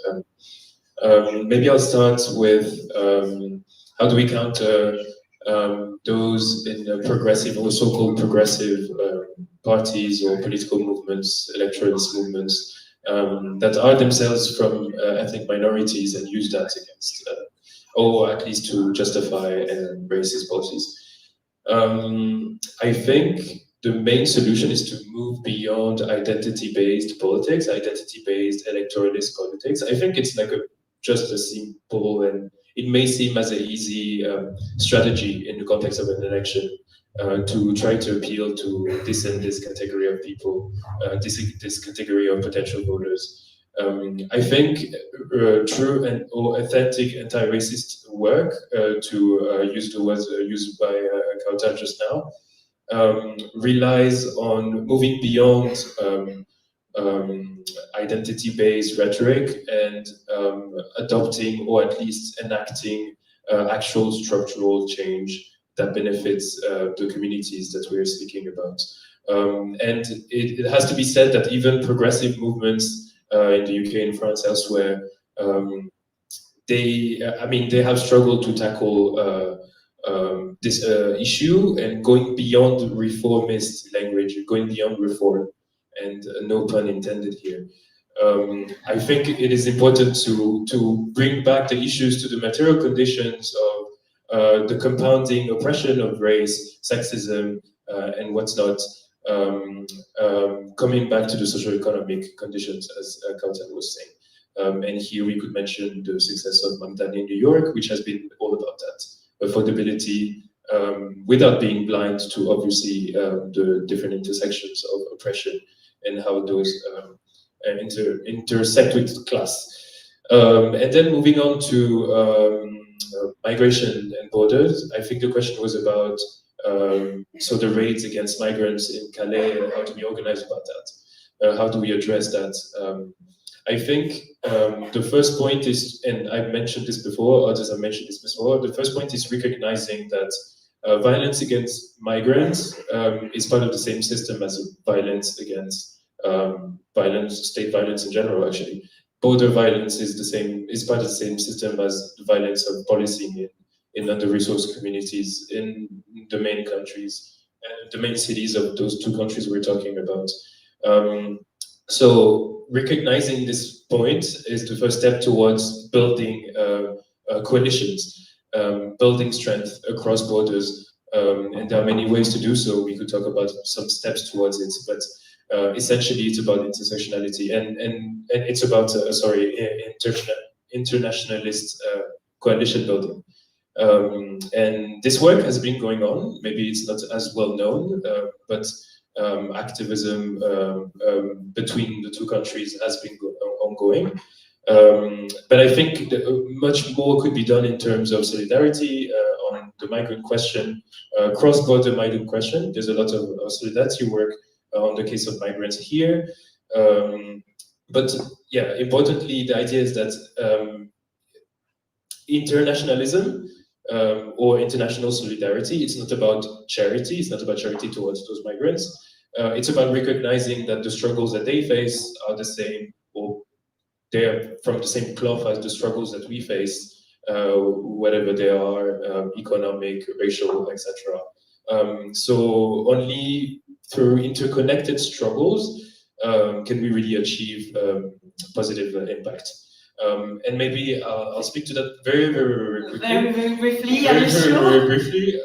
I just would like to mention that in late October, I think it was the 30th, Black Lives Matter UK, alongside organizations such as Right to Remain, Maslaha UK, and others, I can't really name all of them, I've launched the anti-racist movement, which is a network of civil society organizations as well as just concerned citizens in London and elsewhere in the UK. And the goal of this movement is to do just what I've been talking about, which is building collective power.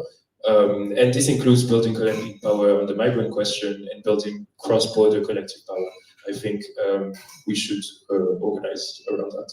Perfect way to conclude our panel today. Please join me in thanking our amazing panelists, Danièle, Sharmen, Jean-Michel. Thank you so much for your contribution today, and stay on because we have a second roundtable coming up, and you won't be on stage. Don't worry. Parliamentary candidate. Welcome again to Sharmen. Thank you again. And finally, we have Seema Syeda. Seema Syeda is an anti-colonial activist and researcher. She is a member of the People's One's Transnational Revolutionary Collective and works as Advocacy and Communications Director at the Joint Council for the Welfare of Immigrants. How do you guys find such cool jobs? Welcome to Seema. Round of applause for her. So yes, again, welcome everyone. My name is Ismail. I'll be chairing today. I've had the pleasure and displeasure of living in France for 5 years. So I've had a bit of experience there, but I also grew up and was raised here in the UK. So as I said today, we have many activists from different organizing backgrounds, from different ethnicities, different races. And again, as I said before, we focused the first roundtable on fighting anti-racism and fighting Islamophobia. But how do we do this within our own spaces? Today, I want us to have a really nice conversation, and I actually really want it to get uncomfortable. Because I know that there are diverse views on this panel. As I said, I think panel number one was a lot more easy for us to all agree on. We all, as I said, hate the French today. But obviously, we're all coming from different organizing backgrounds. And honestly, if you did put us all together right now, obviously most of us don't know each other, into a group and give us a campaign to organize on, I'm sure there would be so many arguments, and I'm sure so many people would feel different forms of racism from one another. That shows that we're doing something wrong and we're not having these conversations enough. So obviously it's a long road ahead, but I think this is one way in which we can start the work by having this conversation today. So today's goal is to discuss the barriers, when it comes to fighting racism and Islamophobia in a genuine sense of the matter within leftist movements, discussing, of course, lived experiences of this very, very diverse panel from very, very different backgrounds, and practical strategies to challenge these dynamics inside the spaces that claim to oppose them.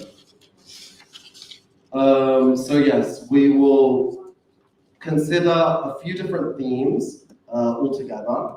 And I will also ask the panel, based on your own specific backgrounds, questions for each of you. But I really want to just start the conversation. Sorry? I think that's just all good. So I really want to start this conversation by asking the general question, and feel free to go ahead, guys, about the lived experience inside of the left. Let's really try and focus on experiences within, whether it be organizing meetings, within candidate selection. What have any of your lived experiences been within your own organizing, or within organizing in a larger political party, or whatever context that may be, that really made you think about this subject that we're treating today? Does anyone want to start? Recording in progress.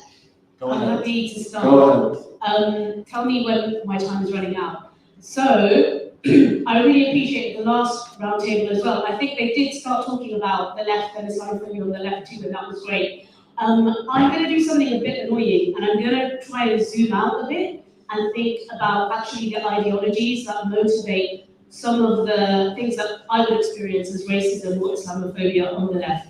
And I can start off by talking about one of my lived experiences on the left, which is, and I'm talking about the broad left, including the revolutionary groups, and that is that you'll hear a lot of people talking about Marx, talking about Lenin, talking about Trotsky, and debating all the differences between them. Sometimes you might even hear about Rosa Luxemburg, a woman, super exciting, and they'll get into these big debates. And the people that you never hear mentioned are people like Fanon, Césaire, Leila Khaled, even Georges Abdallah, who you will hear about in France. And it was great that we heard Danièle Obono talk about France, Fanon as well. And the reason I think this is really relevant is because part of the class reductionism or the obsession with the white working class that we get is because this lineage of Eurocentric left ideology means that we, the broad institutionalized left and the revolutionary left, ignores the experience of the global working class. And that is all of those people across the globe who've been taking part in historic anti-colonial resistance and fights, like from Algeria to Bangladesh to Congo, but also people who, and I'm a bit loath to use this term, and please disagree with me, but people who are kind of trapped in the first stage of what Marx calls development. And there were problems with Marx in that he kind of said, oh, India's not ready for revolution or whatever because not developed enough. And this is Marx inheriting liberal Enlightenment theories of race that create hierarchies. And Emma Dabiri wrote a book called What White People Should Do Next or Can Do Next, and it's Beyond Allyship. And in there, she really interrogates how race was constructed by the colonizer to justify hierarchies. And okay, I'm sorry, I'm not talking directly a lot about my lived experience, but because of that ideological framing, I think that then leads to some of the lived experiences that we face. And one of those I would talk about is tokenization, where I've experienced in the Labour left under Corbyn, I was tokenized. I ran an election as a co-candidate for leadership, a theme that is quite relevant now. And I was only there to be the face of ethnic minorities. And the left, there's an organized left that is very bureaucratic, very controlling, but also very manipulative and toxic and hypocritical, which gives an impression that it's the opposite of those things and is there for democracy. And actually, while they have sometimes the right political lines, what they're actually doing in practice is very abusive and is shutting out actual representation of people like myself. So I'll let that pass on. I can just follow up, and I want everyone to treat this question in the same way. So yes, thank you, especially for that. No, I want you to continue. Oh. just for 30 seconds. So I want everyone to treat their own individual experiences like Seema did so greatly. But also, if you don't mind, also telling me how did that feel on a personal level, and not just on a and obviously it affects you on a personal level. How did that then affect your relationship to the space that you were organizing in, and the fight that you were so dedicated to? Yeah, for me, it was absolutely horrific. My first experience of the organized left was joining Corbyn's Labour around 2018. I was just out of uni, so I was really naive. I thought Jeremy Corbyn was amazing when I went to the Refugees Welcome Rally in 2015. And then when I joined the party, and this Brexit question is relevant because of course, the European Union is a capitalist institution and racist and colonial, but the Brexit question in the UK was not simply about that. It was about Nigel Farage attacking Muslims and migrants every single day. And the people around me in the institutionalized left weren't willing to take that racism and tackle that head on, again, because it was like, oh, we're going to alienate the white working class. And that was something I felt very strongly about. And my tokenization came in the sense that people wanted me to shut up because I wasn't following Corbyn's line. Right? The line of fudging Brexit and not talking about it and trying to build class unity when one part of our class is being thrown under the bus. So it was horrible. I thought people were on my side, but they were just manipulative and gaslighting. Eventually, it really meant that I felt so unsafe in the space that I left the space. And actually it's taken a long while to come back, and I found my own way of organizing in other anti-colonial spaces and trying to organize with in my communities as well, which is an ongoing struggle. And I think that's also why I've been very skeptical of your party, where I actually appreciate the things Zara Sultan is saying, because I resonate with a lot of it. But watching it all going on, I'm not going to expose myself again to that kind of traumatic way of organizing that's harmful for people like me. So I haven't got involved, and I'm here today instead of at the conference. Yeah, perfect. Yeah, and I think you've hit the nail on the head with the fact that these things do become so personal. They do influence your work, but I think you also hit on something really great that gives optimism, that there's so much building happening, there's so much coalition building happening, just as we see today. So there's also good things that come out. Princess, do you want to? Can everyone hear me? Yes. Amazing. So I guess I'm going to take the same approach and sort of speak both to the individual and then maybe sort of broadening it out. So when I think about how I sort of became involved, so I started student campaigning, so decolonial anti-imperialist campaigning from about 2015, was involved in, particularly at that point in time, the Rose Must Fall movement, but then also thinking about just grassroots work as well. So I think at the time was volunteering with a women's group that dealt with women who've experienced violence in the experience of also migrating.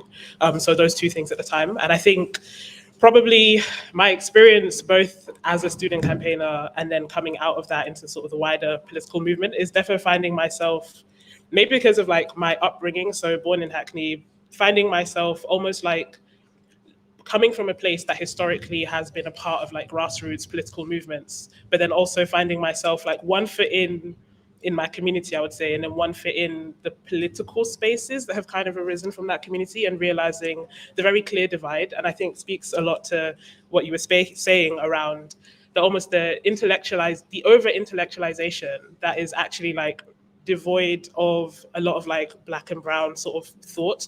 When people are thinking about Marxism, I'm okay, great. So have you read Walter Rodney? Then if we're going to talk about racial capitalism and the analysis of that and being able to connect it. So it's almost the thinking not including certain epistemologies and knowledges, but then also just not being able to speak to people, not being able to connect your practice, your theory to what everyday people are trying to do. And I think I see a lot of that narrative work happening with the Green Party, and hopefully also with your party at some point. But I think there's two things for me probably then. In thinking about my own personal experiences, it sometimes looks interestingly like people trying to, I think I had a recent example that I think also embodies this, people almost trying to speak to the thing they think you're going to say and not actually let you say the thing. So almost a sense of, oh yeah, we know you're going to come with race, and so, oh, we should just focus on class. And you sort of see this narrative happening again. And I think both on the previous panel and also now, how if you don't understand that they're connected, then, and if you don't understand that, like, you're not coming from a place of like help or support. It's not necessarily that, oh, let's bring in racism because we want to also help the Black people. It's like, no, if you don't understand that your liberation is bound up in mind, then we're starting at a very wrong place. And so if we're not starting at the point where we see collective liberation as key to what we're doing, we're not even doing the basics of community organizing, which is like 101, listening to each other. So yeah, I'm gonna like wrap up there. ADHD brain, so time is like a figment right now. Sharmen, do you want to go next? Sure. I think a lot of my experiences sort of mirror some of the stuff that Seema was saying as well, and actually Princess. I kind of came into politics around sort of 2015, around the Corbyn era, and I was kind of pulled into Labour because I know, but you know, we know that minority communities for decades have voted in droves for Labour because it was always considered as the party that was for us, right? And I considered it as such when I joined, and my sort of baptism of fire, if you will, since joining Labour has been to realise how disgustingly racist actually the sphere of politics is when it comes to people of colour and Muslims as well. I had always perceived Labour to be the good guys in comparison to the Tories, and I realised that actually that was a complete fallacy. In practice, a lot of the Muslims and people of colour within the party had been saying for many, many years that this party is not sort of representing our communities, even though externally it seemed like the slightly better option in comparison to the Conservatives. And I have to say, in Leicester, where I joined, Leicester is one of Europe's first minority cities. So minorities outnumber white communities in Leicester. And when I joined the party in Leicester locally, there were hardly any people of colour. It was all like a sort of a white space. And I remember I walked in when I became a new member, and I was just sort of like welcomed with open arms in a really nice way. But I realized it's because they don't really have other people of color to sort of, show as tokens, this whole tokenism thing. So they were really proud that they were really happy that a person of color turned up, and it kind of ticked off their, yes, we've done our bit with the local community, even though we were the majority, minority communities were the majority. Just having, one or two people of color was enough to say, yeah, we've done the grassroots work or whatever. So my sort of experience of politics has been largely to break certainly every single myth I had about politics when I walked in, and certainly every single myth I had about Labour. Have to say, my experience since joining the Greens has not been anything like that. But that's not to say that at all, believe it or not, at all. But that's not to say that this movement is perfect. It really isn't. And one of the things that I said in the previous roundtable is that actually people of colour or minoritized communities, whatever your identity, that work is always going to be ongoing. It doesn't matter which space we're in, whether it's right wing, left wing. The work to truly make spaces anti-racist and anti-bigotry full stop is always going to be ongoing because it's a constant struggle, right? And so we aren't perfect. The Greens aren't perfect, but I think we're doing the inclusive part better than other political parties are out there at the moment. But that also means that we are working on it as well. You can't do that without actually physically working on it yourself. Yeah, and it's definitely been really interesting and inspiring as someone who doesn't align with any political party right in the UK to see the Green Party doing that, because they're actually doing it actively on social media, and to see them doing that process, which is obviously not going to win votes on a large scale, so it's obviously not tactical, it's pretty impressive. So I'll give you guys that. And Yazid, do you want to go ahead? Can you hear us?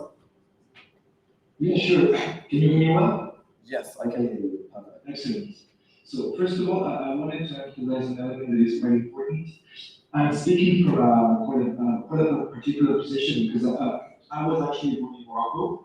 So I was Moroccan first, and I became a French citizen in 2016. So in many ways, considering the fact that I went to France to study, and I I would say, a good example of what we usually call in France meritocracy. I tended to think that, naively of course, that racism was something from the past. So it's precisely through activism that I was led to actually, see that it's obviously not the case. And I would say that the way I actually got to interact with that racism at first was, I would say 2016, 2017, by the time La France Insoumise got created. As you said before, I happened to be part of the campaign, of the legislative campaign in 2017. And of course, I got to see what happened when Danièle Obono was elected.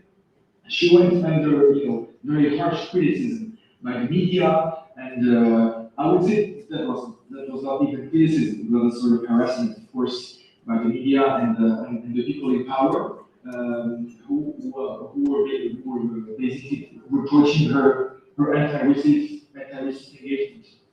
Sorry, I have my kid with me. Hello. Well, I was not that surprised by the fact that the people in power were criticizing her. But what surprised me the most was the fact that even inside the movement, you had lots of people that was actually, buying into the racist arguments that was, brought against Danièle. And then I started analyzing the whole affair, and I happened to also see that lots of issues related to Islam were very hard to debate about with people who were left-wing activists in France. I faced lots of very racist comments in the discussions I had about hijab, about the repression of Muslims, following the attacks of 2015, and my conclusions are that basically what we face in France Insoumise, but also broadly speaking in the French left, is a sort of denial of structural racism. Racism is seen as a sum of, I would say, unfortunate interactions, but not like a matter of power. It's not seen as a social fact that is structuring both the French society, but also the world as a whole, as we were saying before. So there is sort of more anti-racism that is also that was a major feature of the social era.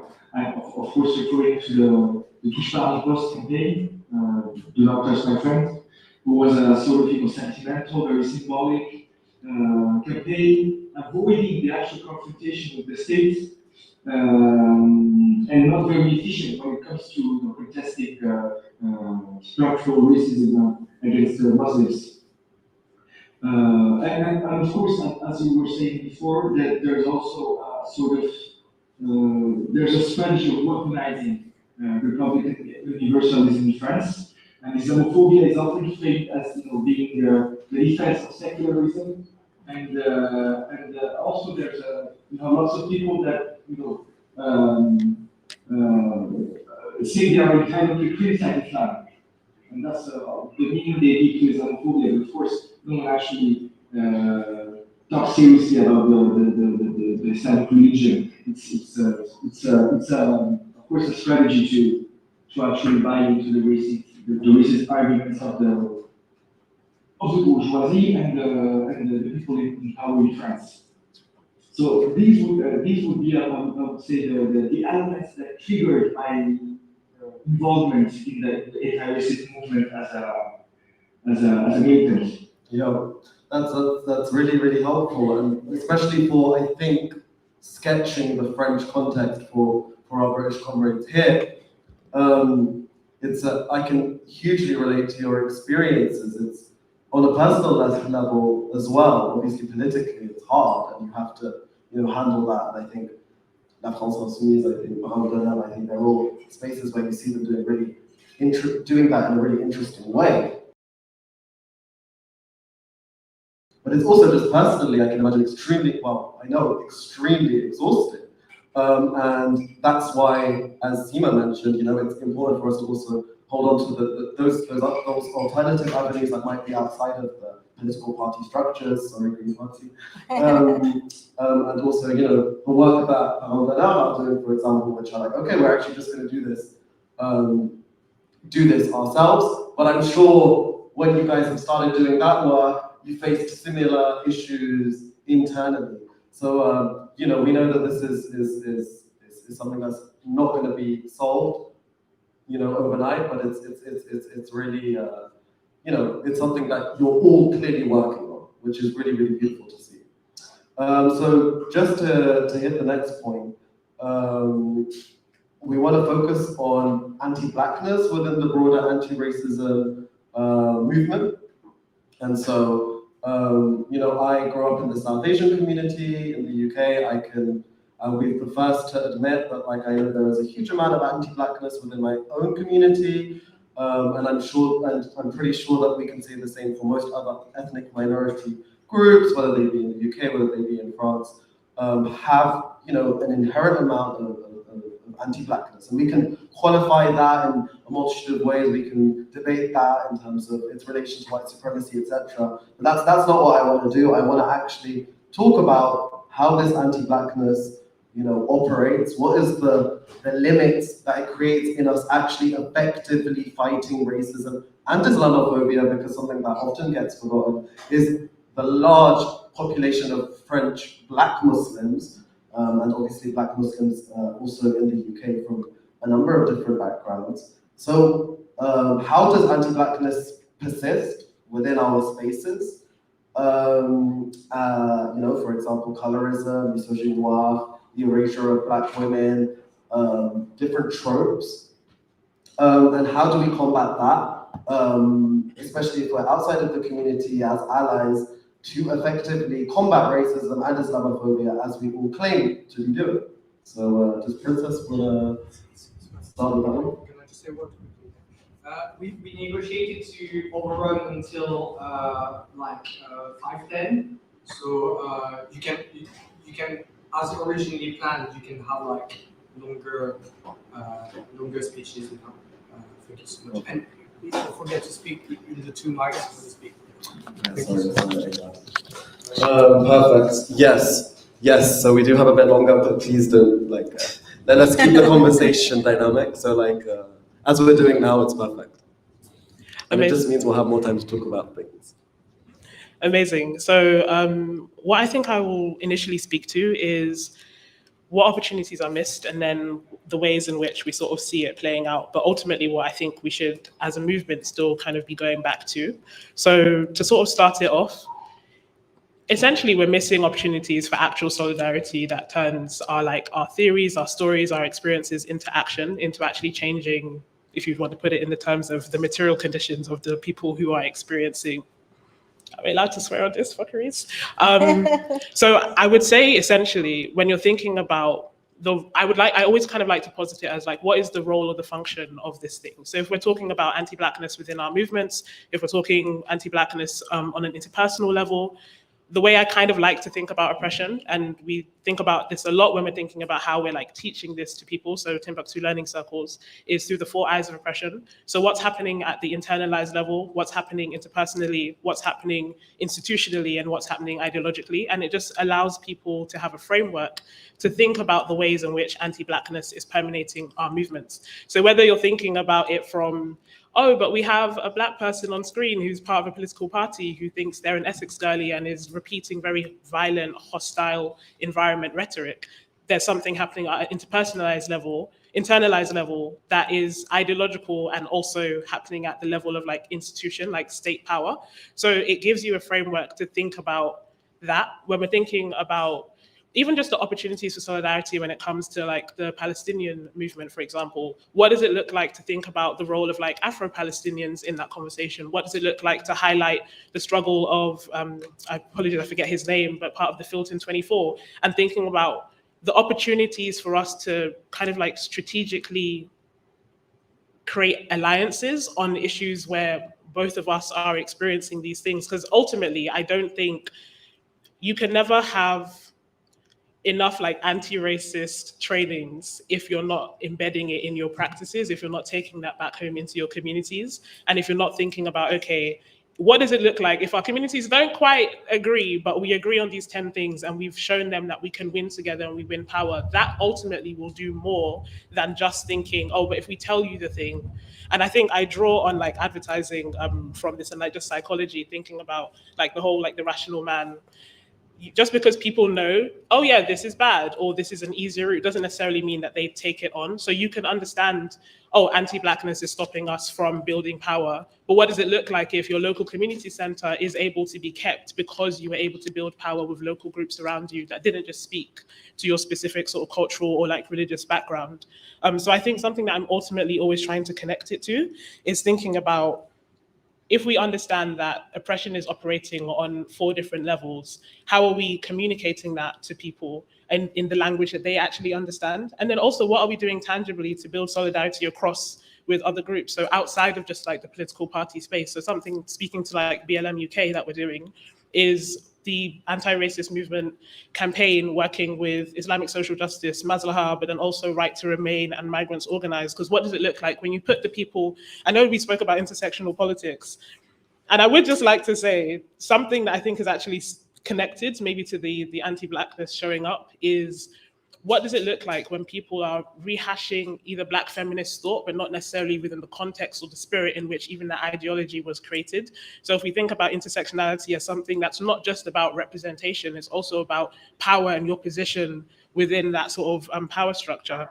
What you essentially will have is thinking that, oh yeah, when you have like a Shabana Mahmood or a Kemi Badenoch on, well, they're defanging identity politics. Well, no, they're defanging the version of identity politics that they showed to you, because it was never just about what they look like. It's also about what power do they have. And I think we almost kind of need to learn that we will either reclaim the language that's being stolen from us, or we're constantly going to be fighting on shifting sand, where maybe in a year's time, the term anti-Blackness means something else, but tangibly, what actions is it correlating on the ground? And I think there's a real disconnect that we're experiencing between what people are saying and what they're doing. And we should probably stay less in the realm of what people are saying, but also what are you actually doing? What are you doing in the communities now? And that's what we will track in the next 5 years, in the next 10 years, when it comes to the electoral politics. Yeah, that's what I'll say for now. That was really, really good. Yeah. Yeah, so does anyone else on the panel wanna answer that question? I think it would be really, really interesting as well to have like actual anecdotes or actual experience that you have had combating this yourself, or combating this within the broader movement that you've been a part of. Do you want to go ahead, Seema? Thank you for that, and for sharing your experiences, and especially focus on organizing together. A few years ago, I organized the Transnational Anti-Islamophobia Dialogue and Conference. Full disclosure, it was happening in a more kind of campaign and funded context. So the framing of it was dialogue and connection. I do think, though, that's quite an important starting point. And what we tried to do was to make it as intersectional as possible. So have representation from Black Muslims, from queer Muslims, and have a very feminist angle as well.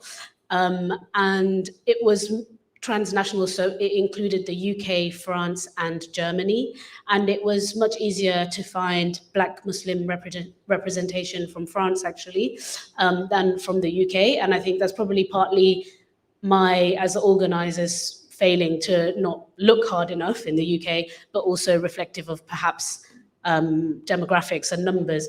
But one thing that came up was that especially if you're a Black Muslim, you can face, and I'm speaking on behalf of I'm repeating the words of those who attended the conference, you can face a lot of Islamophobia from the Black community in the UK, who are more Christian in religious leaning, whilst also facing anti-Blackness from parts of the South Asian Muslim community in the UK. So there's this kind of double intersection of oppressions, which need to be combated and need to be talked about honestly. And I think in the South Asian community especially, this colorism is quite a deep thing, especially in older generations. And I think there's two places where it comes from. And the first is class and caste prejudice from quote unquote back home, where the idea that if you had to work outside in the sun, which meant your skin would be more tanned, then that was undesirable. You were from a lower class. If you were more middle class, you can stay at home. You don't have to be in the heat, and your skin does not get darker. So there is this colorist prejudice that does exist in our community that we need to highlight and combat. And then there's the colonial white supremacist ideology that colonizers of the subcontinent brought, which is also internalized in the subcontinent to the extent where white is seen as almost godlike. And these are things that we need to dismantle, both here amongst diaspora, but also back home as well.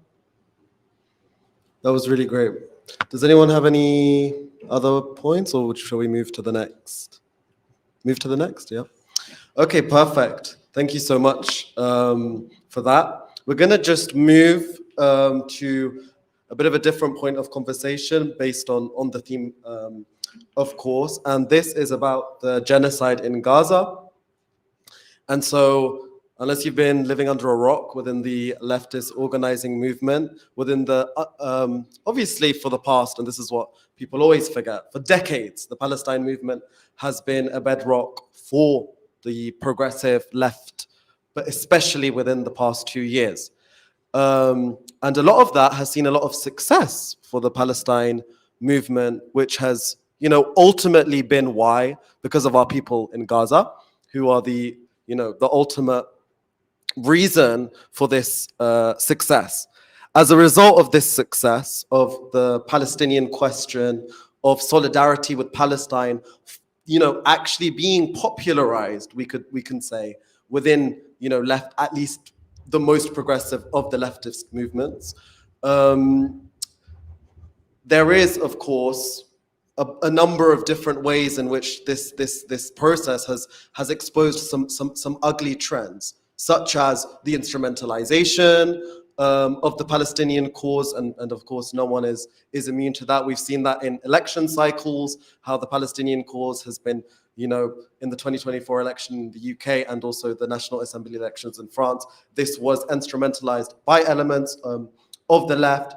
We also see consistently the amount of anti-Palestinian racism, and I personally am really, really happy that we're finally, using that term within, these type of organizing spaces, because this is a real form of racism that has actually killed the most people, of any form of racism within the past few years.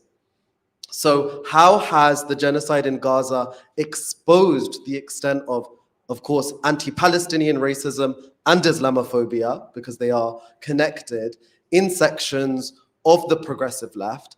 And I mean that particularly through, and I'd like the panel to comment on that, an apprehension at best, and at worst, a complete refusal to stand with the Palestinians' rights to full self-determination and, self-defense. And self-defense. So yeah, let's do that, and then I've got another question to ask you guys. Maybe Yazid, do you want to go for that, because we haven't heard from you for a while. Perfect. Yeah, sure. Well, the way we have been living the genocide in Gaza in France, of course, pretty much resembles what you were just describing before. So basically, all the movements in solidarity with Palestine were, harshly repressed. We had people in jail, we had people beaten up by the police, etc. And what I wanted to say is that the genocide in Gaza since 2023 has been has established a dividing line between the traditional leftist movements that do not tackle racism in a serious way. I'm talking, of course, about the Socialist Party, the Greens in France as well, and La France Insoumise on the other side, because La France Insoumise actually held a very courageous position since the very beginning of the genocide. La France Insoumise decided not to buy into the Zionist narrative that was brought by the media and the people in southern France, and it led to a lot of criticism to La France Insoumise, and also a lot of threats upon the most important figures of La France Insoumise. So I wanted to say that this specific sequence we entered into since October 7 actually led to understanding what courageous leftist movement can be, and what the traditional leftist movement, not eager to tackle seriously racism, is. And this is pretty good news for us in France. And I also witnessed the fact that when we are bound to talk with people from other European countries, Germany, Belgium, Italy, Spain, they also see the major difference between what is happening in their own lefts and what is happening in France. There's a specific sequence we're living here politically, thanks to the fact that we have a serious leftist movement, La France Insoumise, which is taking lead of the whole progressive movement here in France, and this is pretty good news for the future. Yeah, I really, really agree and feel what you're saying. I have a small anecdote of, I remember when the French National Assembly broke into spontaneous elections. And all of the comrades, of course, we'd been organizing, and I was a student back in Paris, so we were organizing blockades and occupations and encampments for Palestine. So, there was a lot of political momentum for the Palestinian movement, especially within the student movement at this time. And I remember the elections were called, and by the way, we were stars in the French media, obviously not for the right reasons, but, stars nonetheless. And all of a sudden, the media shifted to... obviously cover the French election cycle. And so, as we are, as comrades, we all went to the Place de la République as we were there every single day for Palestine, huge numbers. And I saw, as you just said, I saw the tension with my own eyes between the traditional left and this progressive left, because we all were there to scream, La jeunesse en bas le Front National. But as soon as, me and my comrades screamed, Tahia Palestine, or, we even did it in French to make it a bit more palatable, radio silence from the same comrades that we hadn't seen for the past few months. And I agree with you. I think, that's the good work of La France, that La France Insoumise has been doing in not, trying to work within that, but forming that new left. I think Seema has something to say very excitedly, and then we'll hear from Sharmen, because we haven't heard from you for a while. Yeah, sorry, I'm taking two goes. I lived in Marseille for 2 years. I moved there in May 2023. So I was in Marseille when October 7 happened as well. And I have some anecdotes to share. So the more traditional French left, one of them was saying, I had a comrade and they were just saying, I don't understand why Mélenchon is getting himself stuck in this question of whether it was terrorism or not. He should just let it go and move on because the media are obsessed with it. So there was that. But also, I think there's a strong Algerian and Maghrebian presence in Marseille. So when you turned up to the protests, the vibe was completely different to the vibe in the UK in the sense of what people were saying. It was just full on resistance, talking about Vietnam and Algeria and how they won. And that was from the beginning. And I think the centering of that as the main messaging of the Palestine solidarity movement in France meant that the traditional left was like really unwilling to mobilize for it, which is a fault of the traditional left. I would say someone else also told me who was involved in like the Iraq war anti-war organizing, said that they couldn't work with the British anti-war movement because the British were working with the Islamists.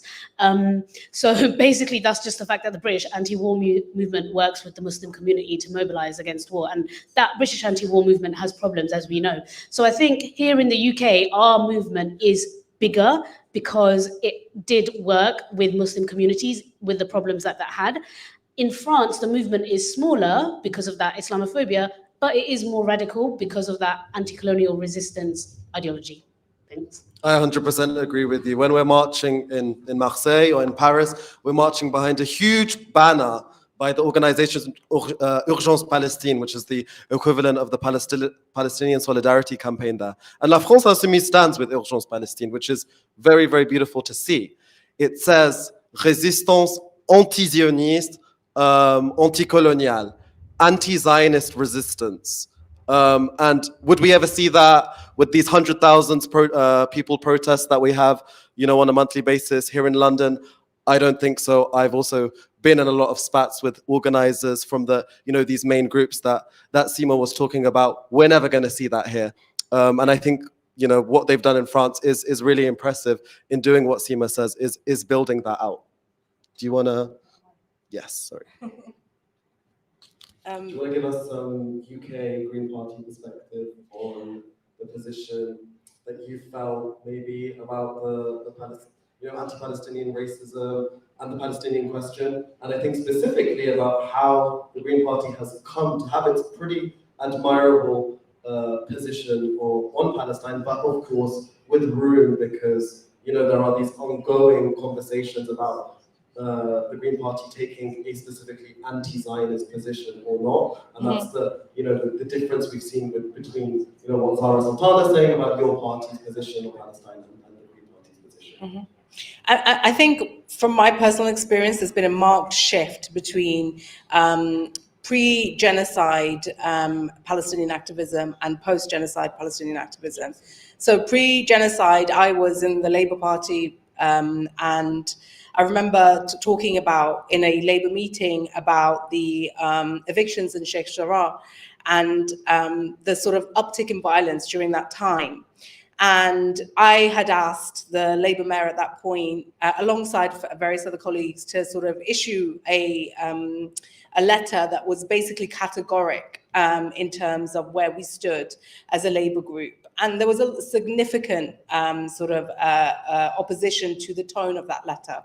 The original draft was very much, both sides, usual stuff. And I was very, very critical of it. And I remember coming out of that meeting and another sort of, pro-Palestinian Muslim colleague within Labour saying to me, taking me aside and saying, you need to calm it down with the Palestine stuff. What was the particular position that you were taking? That the letter, the original draft of the letter was to both sides. This is a clear case of apartheid, and by that point, Human Rights Watch had issued their report, landmark report, calling this apartheid. When we've got that from a human rights organization saying quite clearly this is apartheid, we've got the facts that we need to be able to issue a letter that is correct and true to the situation in Sheikh Jarrah and other neighborhoods that were actually going through that at the time. So my issue was that we aren't being truthful about where power resides in the situation, whereas actually the letter was actually saying, both sides need to calm it down, the Israeli state needs to calm it down, and people locally need to calm it down. It was just rubbish, basically. And what the genocide has done, despite the horrific crimes that we have seen playing out on our social media and screens, etc., it has exposed everyone. It has exposed our failures as a nation historically for decades in terms of trying to resolve this situation, portraying ourselves as peaceful arbiters in the situation when actually all we've done is failed the Palestinian people repeatedly. But it has also exposed some of the narratives that we had seen just before the genocide. So having been within Labour, there was a massive, as you all probably know, there was a massive campaign of exposing Labour as anti-Semitic. And a lot of that, while some of it was genuine, and yes, there is anti-Semitism on the left as well as on the right, but it's overwhelmingly prevalent on the right. But what Labour did during that time was basically categorize any kind of political activism in terms of Palestine as somehow sullied with this claim of anti-Semitism. Not only did that damage pro-Palestinian activism, but it actually damaged, the safety for Jewish people in the UK. And one of the things that a lot of people don't know, that for Jewish people within Labour, they were 14 times more likely to be suspended for anti-Semitism than any other average member. So a lot of the outspoken Jewish people within Labour who were calling out things with regards to Palestine, they were being disproportionately targeted. So this was not about protecting Jewish people. This was about protecting a certain narrative when it came to Israel and Gaza. And then the Gaza genocide happened and it exposed it all. And that's been what we've seen over the last 2 years is power struggling to sort of regain control of the narrative that they lost over the last sort of 2 years. We've seen that in terms of the way that social media has now been overtaken. We've seen that in the way that billionaires in America have been organizing to try and, stop students on our campuses from doing the encampments that they so bravely did. And I have to call out Leicester University students who did a fantastic job of doing that as well. But also within the Greens, after I had joined the Greens, within the Greens, one of the things that I have to say is grassroots organizing within the Greens has been a real part of making the Greens as safe a place as possible when it comes to pro-Palestine activism, but also for minorities largely. And groups like Greens for Palestine, Global Majority Greens, Muslim Greens, I have to shout them out because they've been doing a lot of work in terms of having some uncomfortable conversations, whether it's the leadership or executive powers or whatever it is, to try and just make the Greens a safer space for people of color, but also those who care about the Palestine cause. So, there's just so much to unpack, but there has been a marked shift. And what we're seeing right now is the British state, the American state, power struggling to regain control of the narrative when it comes to the Palestine issue. I'm just going to pick on you just because you're the only one here from an actual political party. How is that conversation currently playing out as the Green Party, is developing its policies and refining its policies on Palestine? For you, as someone who's clearly committed to this issue, is clearly an anti-Zionist campaigner, how is that playing out in forming an actual position, a policy within the Green Party internally? And has that exposed any uncomfortable Islamophobia or anti-Palestinian racism from within, Green Party structures, or do you think it's been a pretty productive, comfortable process? So I think, no, not at all. So I think when you ask me, someone that's come from Labour, about the situation with the Greens, I will always probably see it skewed from my experience with Labour because Labour was so terrible. So I'll always have a much better view of what's been happening within the Greens because it's nowhere near like what we dealt with Labour. But what I would say is that the thing that I have to shout out the Greens for is that these groups and also other groups within the party have been doing a lot of work in terms of working on our policy and working on our output. So I'll give you one example. In the aftermath of October 7th, it was a very, I don't know if anybody remembers, but at that point, it was a very difficult space to come out and say, the Palestinians should be treated with equality because it was all about the 40 beheaded babies. False, we know now, but at the time it was treated as fact. The fact that there had been an atrocity that had just been committed on Jewish people in the land of Israel. So there was this narrative of you can only talk about the suffering that happened on October 7th. So it was very, very uncomfortable to talk about the structural and the political forces at play more broadly for Palestinians and how this has come about. And the Greens, I remember they issued a statement. They were the first political party to call for a ceasefire. Within 2 days, I remember the statement being released. And they were the only political parties to talk about the fact that this has been an ongoing political failure for many, for most of the world, and the fact that we had failed to sort of organize for peace in the preceding years has resulted in this situation.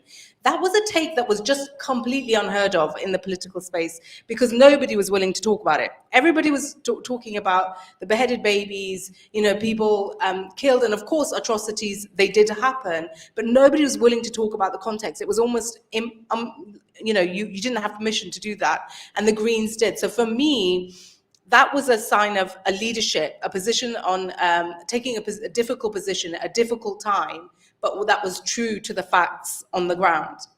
And again, I have to say that those groups have been integral in terms of doing that, in terms of having those sort of difficult and tough conversations and pushing. And that opposition has not been non-existent, but it's far smaller than the opposition that we've seen within Labour, which is far more ingrained to the structures of the party, from my experience anyway. Princess, do you have any points? And if you, because we've spoken a lot about this, if you have anything to say, please add. Also, if you had anything to say about how you feel or anyone else in the panel feels about the ways in which the Palestinian cause has actually pumped new energy into the left and shows us, shows us innovative new ways in which we can effectively combat all forms of racism and Islamophobia. But yeah, thank you, Princess. No, thank you. And I think probably the perspective I'll speak to this on is, I would say it's removed the mask from what we already knew was there. I feel like it's given people one language to be able to see how language has been like weaponized. I feel like sometimes, and maybe this is like my own frustrations with the left, there's a sense of, why are we still learning the same lessons? Like, why does it feel like the same things are happening and we're still learning the same lessons? And I think ultimately it comes from, yes, one, not listening to groups who are doing the frontline work already, who I remember probably my one particular memory around like 2020, 2021, and the sort of the wave in the cognitive imagination of like being in Britain of the Palestinian movement and sort of wanting self-determination. There was almost a sense of, oh, it's gonna peek through on social media and then it will die out. I think what has happened with the amplification of the genocide from October 7th is it has completely removed all of the rhetorical forms that people would often use to hide behind, whether it was thinking about what is the involvement of like the billionaire class, what is the involvement of our political parties, when we're talking about what does it mean to be getting donations from certain organizations with a very Zionist agenda, what does that look like within our political class, and holding power to account. I think when I'm thinking about Palestinian sort of right to self-determination, ultimately I feel like genuinely, if most political parties now, regardless of like what policies they ensued, if you think about what has been Britain's involvement in the ongoing genocide in Palestine, how about first of all, we stopped arming Israel? Like That might be one of the best ways to kind of support Palestinians in getting the space to be thinking about self-determination, to be thinking about what does self-defense look like within that context. So I think sometimes when we're talking just about narrative, it shouldn't be removed from, but how are we actively contributing to this genocide? So outside of just the political space, when we're thinking about groups who are doing organizing, whether it's direct action, whether it's community organizing to raise awareness, although at this point it's like, again, if we're raising awareness, have you been under a rock? I would say ultimately, there's a sense now in terms of speaking to that new energy, it's that same thing of like, you can walk and chew gum, you can care about Palestine, you can care about anti-Blackness within movements, but if we recognize that what is it that we are aiming to do and how we choose to get there, whether it's through strategic alliances, whether it's through learning as we go, whether it's political education spaces, ultimately what is our end goal and how are we trying to take actions and steps to get there? And already there's groups who have been doing that on the front line. So I would say maybe to the wider leftist movements, it's kind of shown what does it look like when we shift resources to the people who are already doing the work and use ourselves to amplify that work and amplify that work within our communities. I would say, I can maybe like wrap up a little bit, but I would say something that I guess I'm increasingly seeing is the genocide in Palestine has also opened people's eyes to the interconnectedness. So like when you're thinking about what's happening in Sudan, the genocide in Sudan, when you're thinking about decades and decades of just devastation in Congo, the extraction of minerals, all of these things are connected. And I think wherever we find ourselves, wherever our feet are, we need to be able to remember to connect the grassroots to the anti-imperial, to the anti-colonial, because regardless of whether, you know, as a Black woman in a meeting space, I'm being overlooked and overshadowed, there's a reason that is happening on this microscopic level. It's because it's part of a wider structure. And so I think if we're able to, everywhere we are, connect those dots, it means that we're actually doing the work as opposed to just talking about doing the work. Yeah, thank you so much. Perfect. And so just before, so as always, Free Palestine. And so just before we move on to the Q&A, so everyone think about your questions, because we've got 20 minutes left. I'll move on to the last point about organizational culture and internal practice. And so obviously there are a bunch of mechanisms in place already, whether it be in more informal organizing spaces or more formalized party structures or institutions. How have these instruments or measures failed or succeeded in actually shifting power, not just language and optics within left organizations? So does anyone have any thoughts on that? Seema or Yazid, maybe? Maybe if Yazid, you can talk more specifically about within journalism, right? We can talk about how, has organizations like Paroles and alternatives media successfully shifted power and not just been a kind of optics game? Or what about the people who are staying in the legacy media? Maybe you can think about that question from that angle. But yeah, if everyone just keeps it maybe like 1 or 2 minutes, because we'll move quickly on to the Q&A then, which is the important part. Yeah, of course. Well, to be very brief, my belief on this matter is that one of the key elements that led to a positive evolution in the way an organization such as the France Insoumise has evolved over this specific issue of racism. I think it's the sort of interpenetration that played out in the past decade between the most prominent figures of the France Insoumise, especially of course Jean-Michel, and the autonomous anti-racist movement in France. I think that one of the most important elements and the most important victories for the anti-racist movement over the past 20 years is to have been able to actually come up with its own proposals, with its own organizations, without being patronized by the traditional leftist organizations such as the Socialist Party. I think that's the key element that explains why there has been this dramatic shift in the ability of several, I would say, of course, political organizations such as the France Insoumise, but also lots of people in the universities, also in the media, to some extent. We have experienced this very positive evolution, and I think it's obviously linked to this creation of organizations that are independent from we used to call it the organisation blanche, so the white organizations here in France. We have been able to come up with Paroles, for example, but also the QG decolonial, the decolonial headquarters, which is also another alternative media, taking the viewpoint of the people in the banlieue, and you have lots of examples, and there is no shortage of examples of grassroots movements, anti-racist movements that also contest police brutality, for example.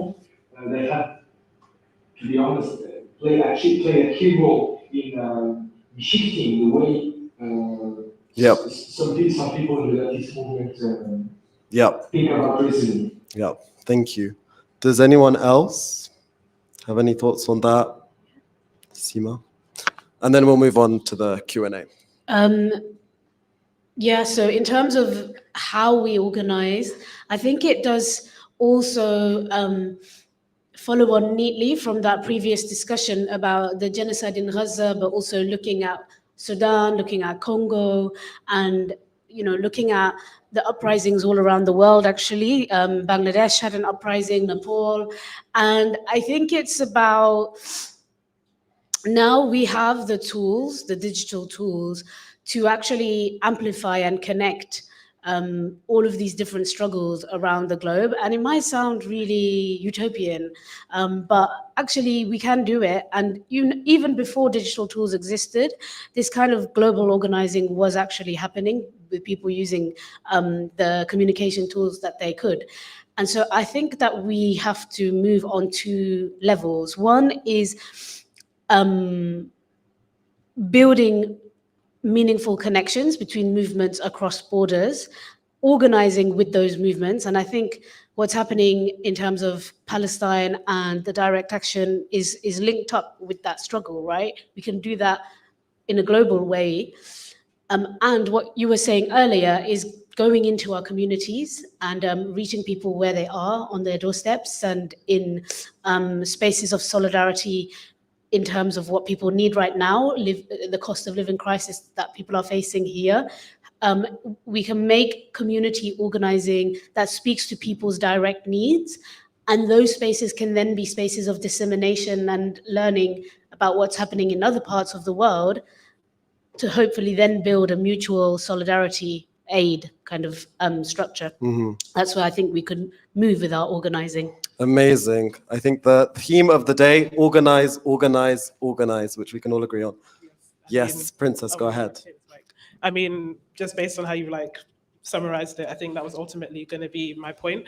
So I think there's an aspect of when we're talking about organizational culture and the internal workings within the wider leftist movement, whether we're talking about safe spaces, anti-racist training, I see all of these things as tactics. They're things you have in a toolbox to help you do the work. So identify what is the work that we're doing? Is it that we need more anti-racist training because we realize actually when we're trying to hold meetings and have people's voices heard, we're realizing that there's certain things that people have not unpacked and it's showing up in the space and it's stopping us from organizing and mobilizing and doing the work.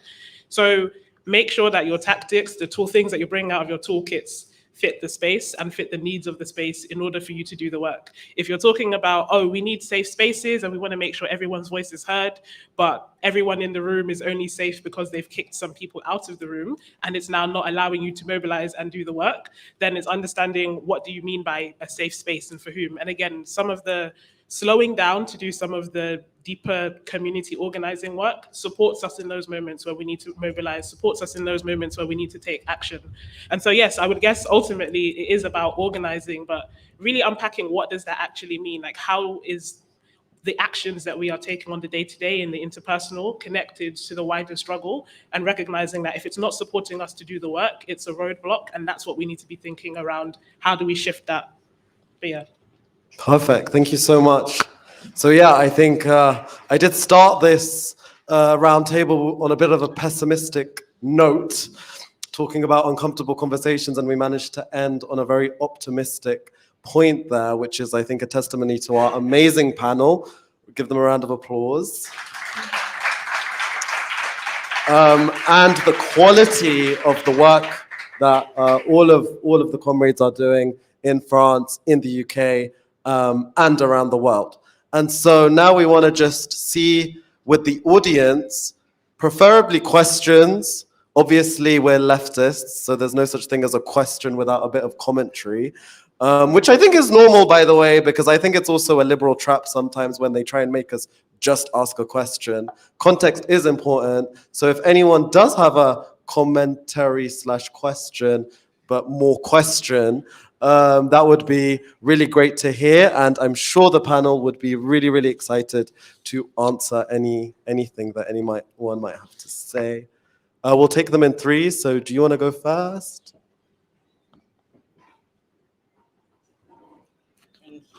So yeah, it's definitely a bit of a comment / question. One of the things that to me seems the more interesting in all of what you said, it was all very interesting, but the part that to me seems the more interesting is how do you connect your ideologies, value, worldview with your practice? How do you embody what it is that you're preaching? It's easier when you're on the left to say, "Oh, the right is the bad guy, the racist." We're not. No, we're too. We're all racist and sexist and ableist. Like we all live in the same social fabric, and we're all influenced by the same systemic dynamics. One of the things that I have experienced in my own sector, I work in international development, so there's a growing movement about decolonizing development, if that's even possible, and it's always about decolonizing the other, right? It's never about decolonizing yourself. So when I see a white person talking about decolonizing development, I'm like, you have no one else to put in the center, like the whole, can we center the margin, please? Like, can we examine the power dynamic that we participate into? And I know we're all blind to our privilege, but it has to start somewhere, and it's easier if it starts from you and then by a ripple effect. And I know the panel, you talked a lot about international dynamics, but it's the same thing that happen at the micro level. So yeah, it's more of a, have you experienced that? How do you go about that? The sort of, you can't really force people to sort of decolonize themselves, but if it's not done, then everything that they're going to do will be sort of painted by their own participation in any power dynamic. You can't carry any policies if it's not embodied or embedded or carried by people who are trying to do the decolonizing work themselves. So if that, yes. To do the work themselves. Exactly, and you can't, and it's counterproductive to be like, hey, you decolonize yourself. It's like, so it's how do we bring people to that idea that it start with us, it start with you, it start with me. Does anyone else have any questions, or yeah, do you want to come up and ask the question and then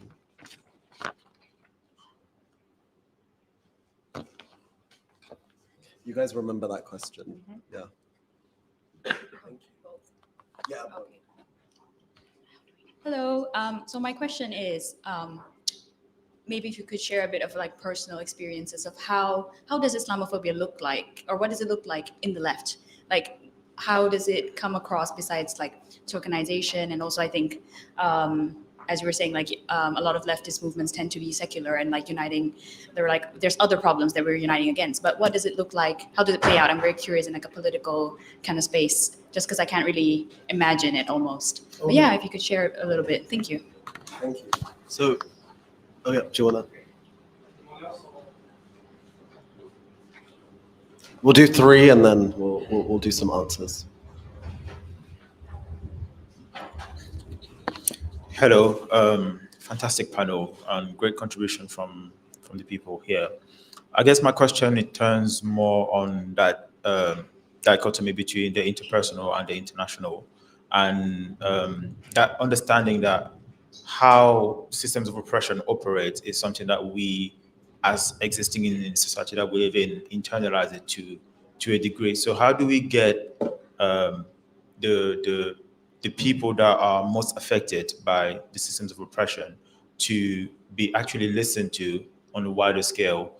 And how do we shift the resources that have been accumulated by a certain section of the population, thanks to their background, their education, their access to visibility? How do we shift that more towards the actual mostly oppressed people? Because as we understand that if we are able to look after, or if we are able to make the most oppressed of a dynamic of a community supported and empowered, then by default it is supporting everybody else. So what will it take to shift the focus from the people who have historically been the most visible, the most powerful, to the people who have historically been the most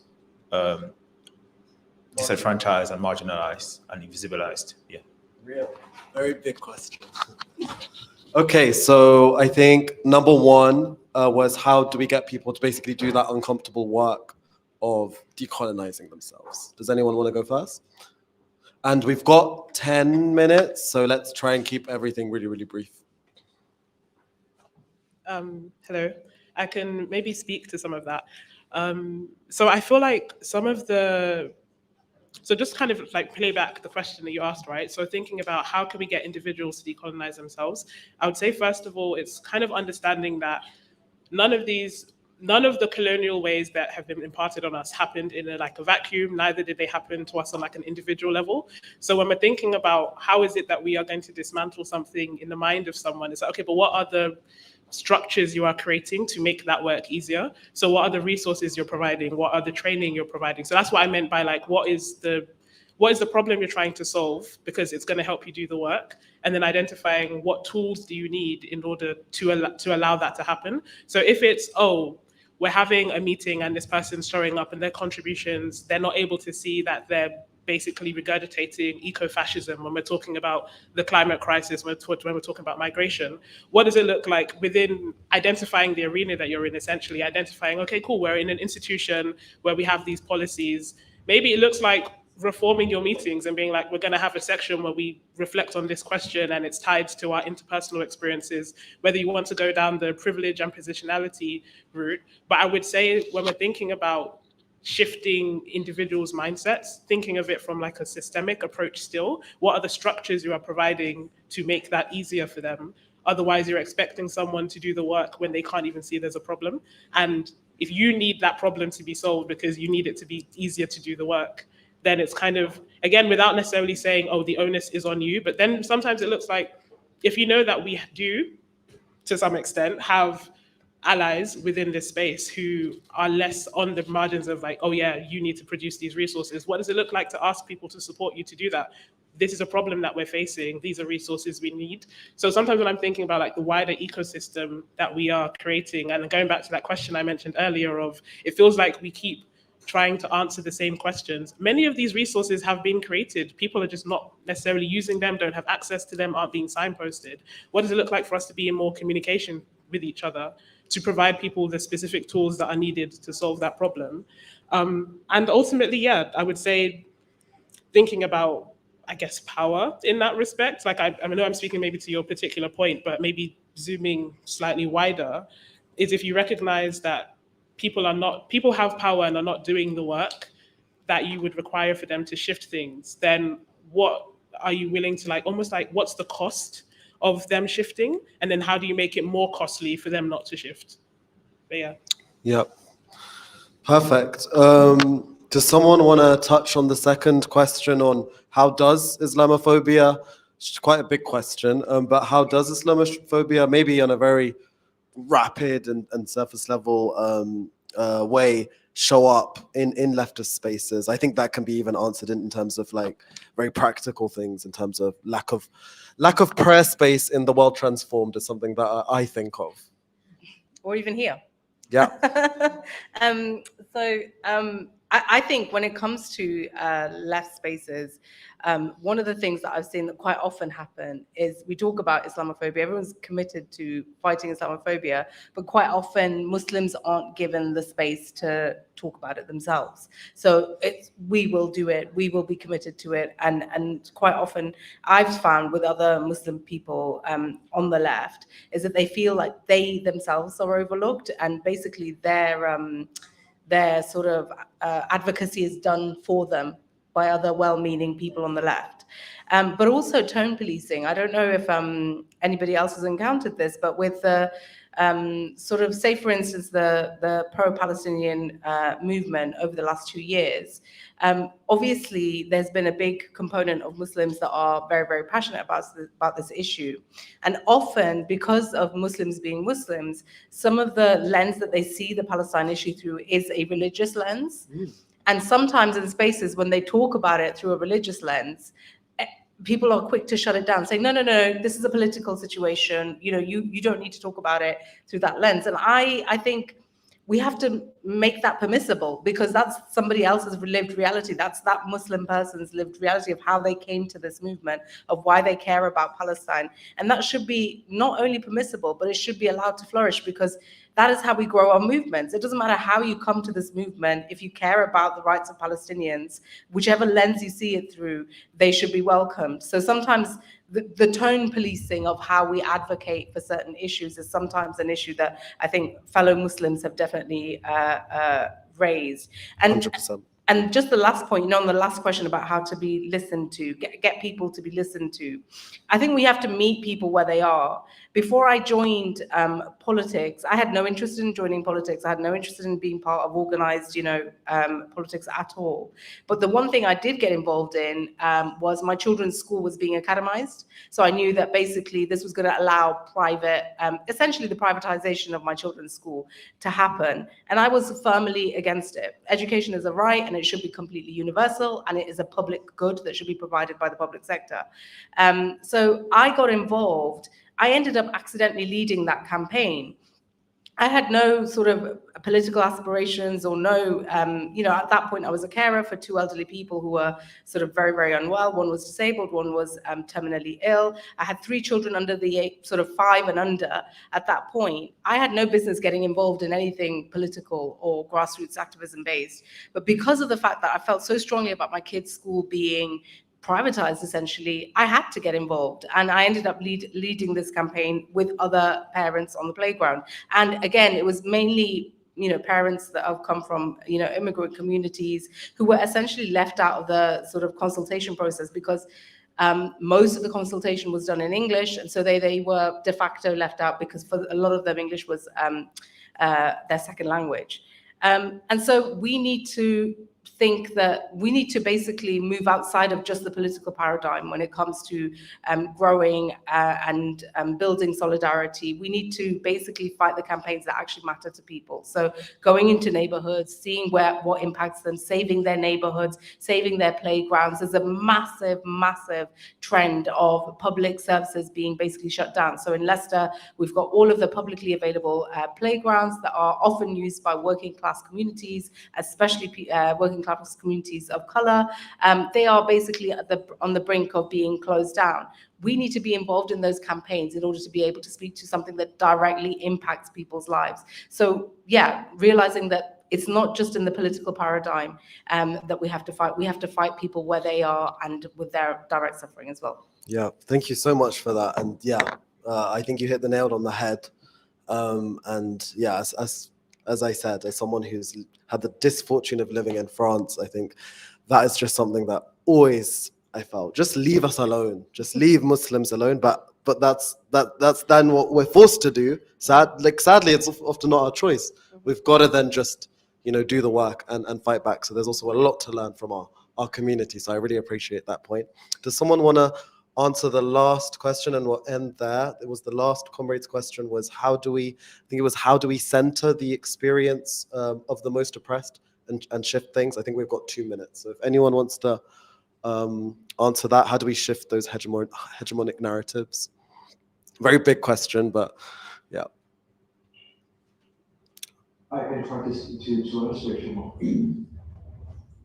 Very quickly, one of the weaknesses here in France is that the most oppressed, the people that basically do not get involved in politics whatsoever, surprisingly enough, got involved in the movement of solidarity we have been trying to build up here. I live in a small town that is next to Paris, which is called Pantin. It's the suburb of Paris, and we've been very surprised by the population that our solidarity movement with Palestine dragged to the meetings. We have people from Bangladesh, we have people from Nepal, etc. And these people usually do not get involved in politics because they're afraid of what is going to happen to them. And I think there's also a huge issue of distrust towards politics and politicians. So I would say that the most reliable way to shift the narrative is to start talking about the issues that actually people care about. And actually Palestine is one of them. And I quickly wanted to add to answer to the previous question about how we experience Islamophobia in a very concrete way in our leftist organizations. I would say there's also one element that I did not emphasize previously is the fact that lots of the anti-Muslim measures that were taken or advocated by the government here in France in the last years, the breaking down against burqis and against abayas. Now they even want to break down on Ramadan fasting for children and teenagers. And you have, these are measures that do not, trigger any sort of reaction from a huge majority of the left-wing movements. So this is a very, Yep. where we need Islamophobia. Yep. And if we want to, could you just, I wanted to make a remark on the first question. Yep. Just quickly, quickly. If we want people to recognize themselves, it's very important to hold on to a very radical stance. Yep. To be independent and to let history take its course. That's what we have noticed over the past 2 years here in France, when lots of people that got into the colonization narrative, thanks to what is actually being brought by organizations, anti-racist organizations here in France, in Great Britain as well, in the US, etc. Thank you so much. That was a beautiful way to end things. Stay radical. And yeah, we're going to end things there. Thank you so much to Seema, Princess, Sharmen, Yazid. What a great conversation. Thank you for the amazing audience as well, for your amazing questions and for all of your attention. We spoke for over an hour there. It passed by for me. I hope it wasn't too long and dreary for the people at the back. But yes, thank you so much and see you next time, I hope. Thank you. Do you wanna? Thank you. We have 5 more minutes. I'm going to say, Seema, if you want to speak to the questions that have been yeah, you want to go ahead? I feel you haven't answered the question on the Q&A. Okay, thanks for letting me speak. So, one thing is Islamophobia on the left. For me, I've been really pissed off watching some of Owen Jones's commentary on Palestine, and I'll tell you why. I think what he's done is good and shifted the dial, and people might disagree with me, but I organized a briefing with Al Haq, which is a human rights organization based in Ramallah. Some people would say they were a bit liberal because they used the language of international law. And actually, Zach Polanski was there. This was before he became leader of the Green Party. And what they said was, under international law, which I think everyone here probably knows, every single occupied group has the right to armed resistance by any means necessary. There is nothing dangerous about stating that fact. It's a fact of international law.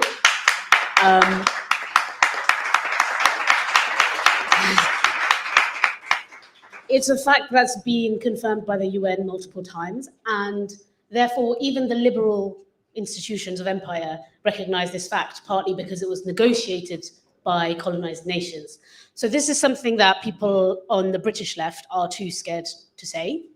I think by this point of the genocide, they should be saying it. They should be caveating what they're saying about, what happens and Palestinian armed resistance and armed struggle, and they don't. And even Navarro media does this. There was this thing. It was like, everything that happened on October 7 was a war crime, and actually it wasn't, because Palestinians do have the right to attack IDF military bases, because the IDF is a fascist genocidal army that is under international law occupying Palestinian land. So that's a fact. So why are parts of the left misrepresenting things? Also, another fact, Hamas signed up to the jurisdiction of the International Criminal Court in 2014, and has been asking for the International Criminal Court to investigate the situation in Palestine, and has said that they are willing to stand trial for anything that they're accused of. Who doesn't sign up to this? Israel. Why doesn't the British left and its commentariat talk about this? Why is it that the language of terror is not being questioned, is not being dismantled? That's what the British left needs to be doing. And if you want to think about it from a selfish perspective, the war on terror and the anti-terror laws are going to be used against all of us, and they already are. And in France, their law on separatism, which is similar, is being used against the climate movement and the trade union movement to shut down the climate movement. So Islamophobia is the canary in the coal mine. And I think let's get radical and let's not be afraid, and let's move this discourse forward and move our actions forward too.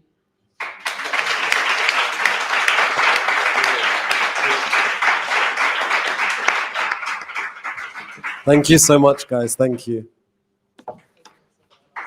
Thank you, guys. That was so nice. I hope I was okay. Asking the question.